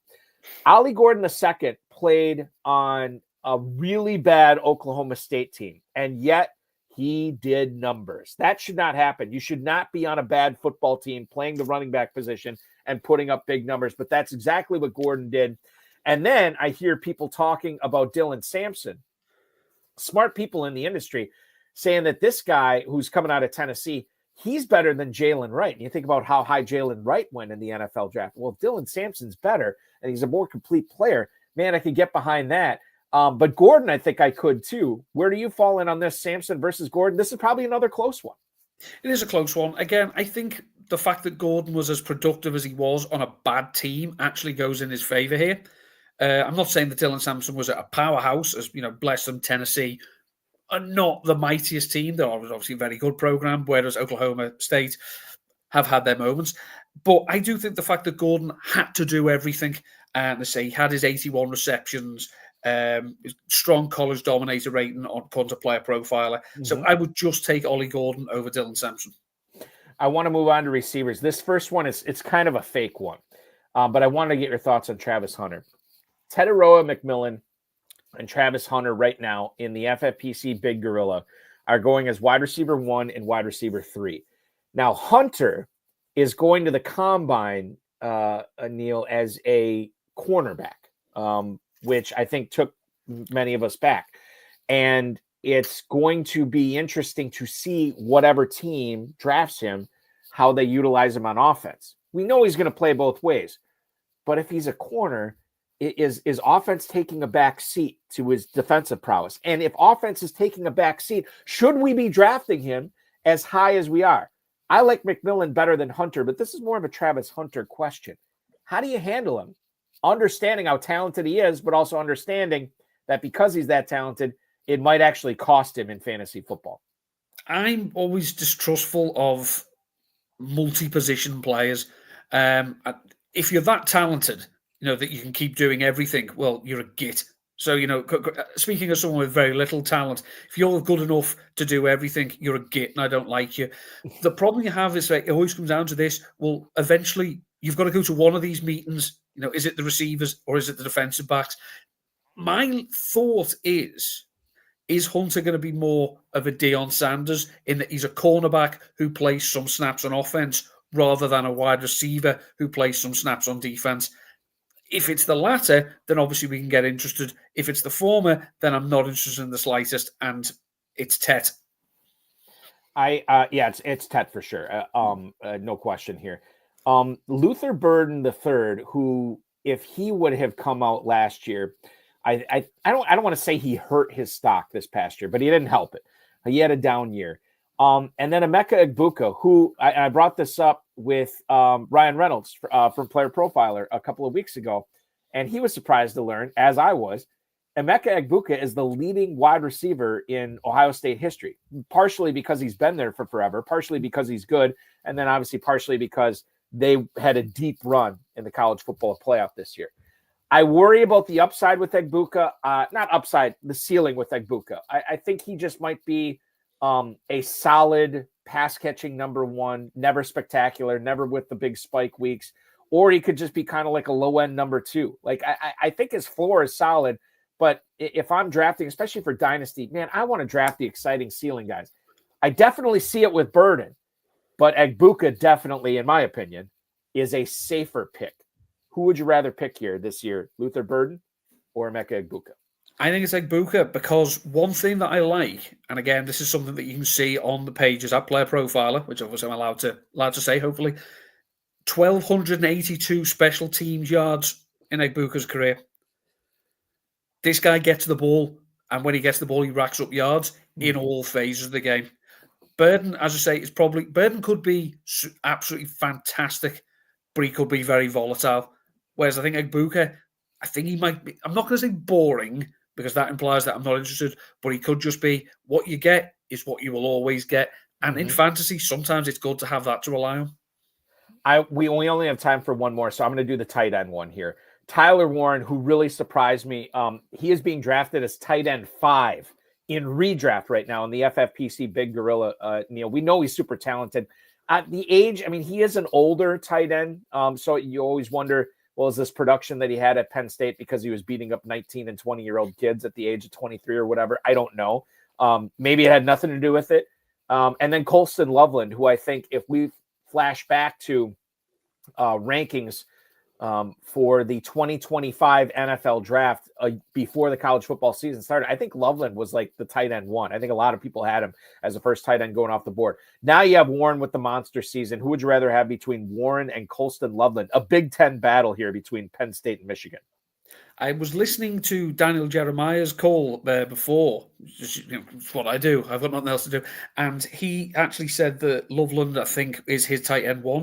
And I think he said he was his 5th rated player in the whole draft class. Now, Tyler Warren has been productive. He's had 32 rush attempts in his college career, which for a tight end is obviously a lot. And we know that Penn State produced athletic freaks. But there's just something about Loveland then that DJ's just turned me on to, that maybe Loveland is the safer guy. He's come from Michigan, so we know that he's probably pro-ready. Whereas I always worry with Tyler Warren coming from Penn State, is this Mike Gesicki who's going to take some time to onboard in the pro game? Similar size, probably going to be similar athleticism. Wouldn't at all be upset to land Tyler Warren myself, but I think I'd rather have Colston Loveland. Loveland is the guy here over Tyler Warren. We covered a lot of content here tonight, Neil. This was fantastic. All 3 websites, 4for4, RotoViz, Player Profiler. Can you give us a taste of not only what you'll be working on with those 3 sites in the offseason, but once the NFL season starts up and the real bullets are flying, what are you going to be working on as well? Yep, it's just like to say it's been absolutely fantastic speaking to you, Eric. You can find my work on those sites. If you still like the printed word and you can get hold of it, I contribute to a Gridiron magazine here in the UK. During the season, during the off-season, I will do some things with free agents, usually writing about tight ends for RotoViz. I will look at various things that come in. When the season starts, tight ends, streamers, that's my baby. I've written about that for years. That's my weekly piece for RotoViz. 4 for 4, what I like to do, John, once free agency and the draft have gone down, I'll do player profiles. I will do player who would you rather, so player debates. I also do, I take part in their annual perfect draft series. So I write who's the best players, how do you get the best teams from various different draft spots on various different platforms. Player Profiler, I do whatever they ask of me. I owe Mr. Kelly a thousand thank yous for all the opportunities he's given me. So any opportunity I can to help him, I will do it. And as I say, you can find me on the socials at ndutton13. That's on Twitter and also on Blue Sky. And say it's been an absolute pleasure. Yeah, it's been fun for sure. And by the way, go to rotoviz.com and check out that 5th-year option article that Neil wrote about for all the skill position players in that 2022 draft. Fascinating stuff. They're very thorough to work on or to read as well. Great stuff, Neil. And thank you so much for being a part of this. Love to have you back on sometime for sure. Until then, we will follow you, ndutton13. Thank you, my friend. Thank you. MyFFPC.com is where to go for the big gorilla, the never too early best ball tournaments and dynasty orphans. Check them out there. MyFFPC.com, MyFFPC.com. I want to thank Neil. I want to thank our producer, Sean Engel, tonight. Next Thursday at 7 o'clock, we'll be back with Sean Siegel from RotoViz. Going to be a lot of fun talking with him as well. Hopefully just as much fun as we all had tonight. Thanks so much for watching, everybody. For Sean Engel, for Neil Dutton, I'm Eric Balkman. This has been the High Stakes Fantasy Football Show on the Better Sports Network. Have a great weekend, everybody.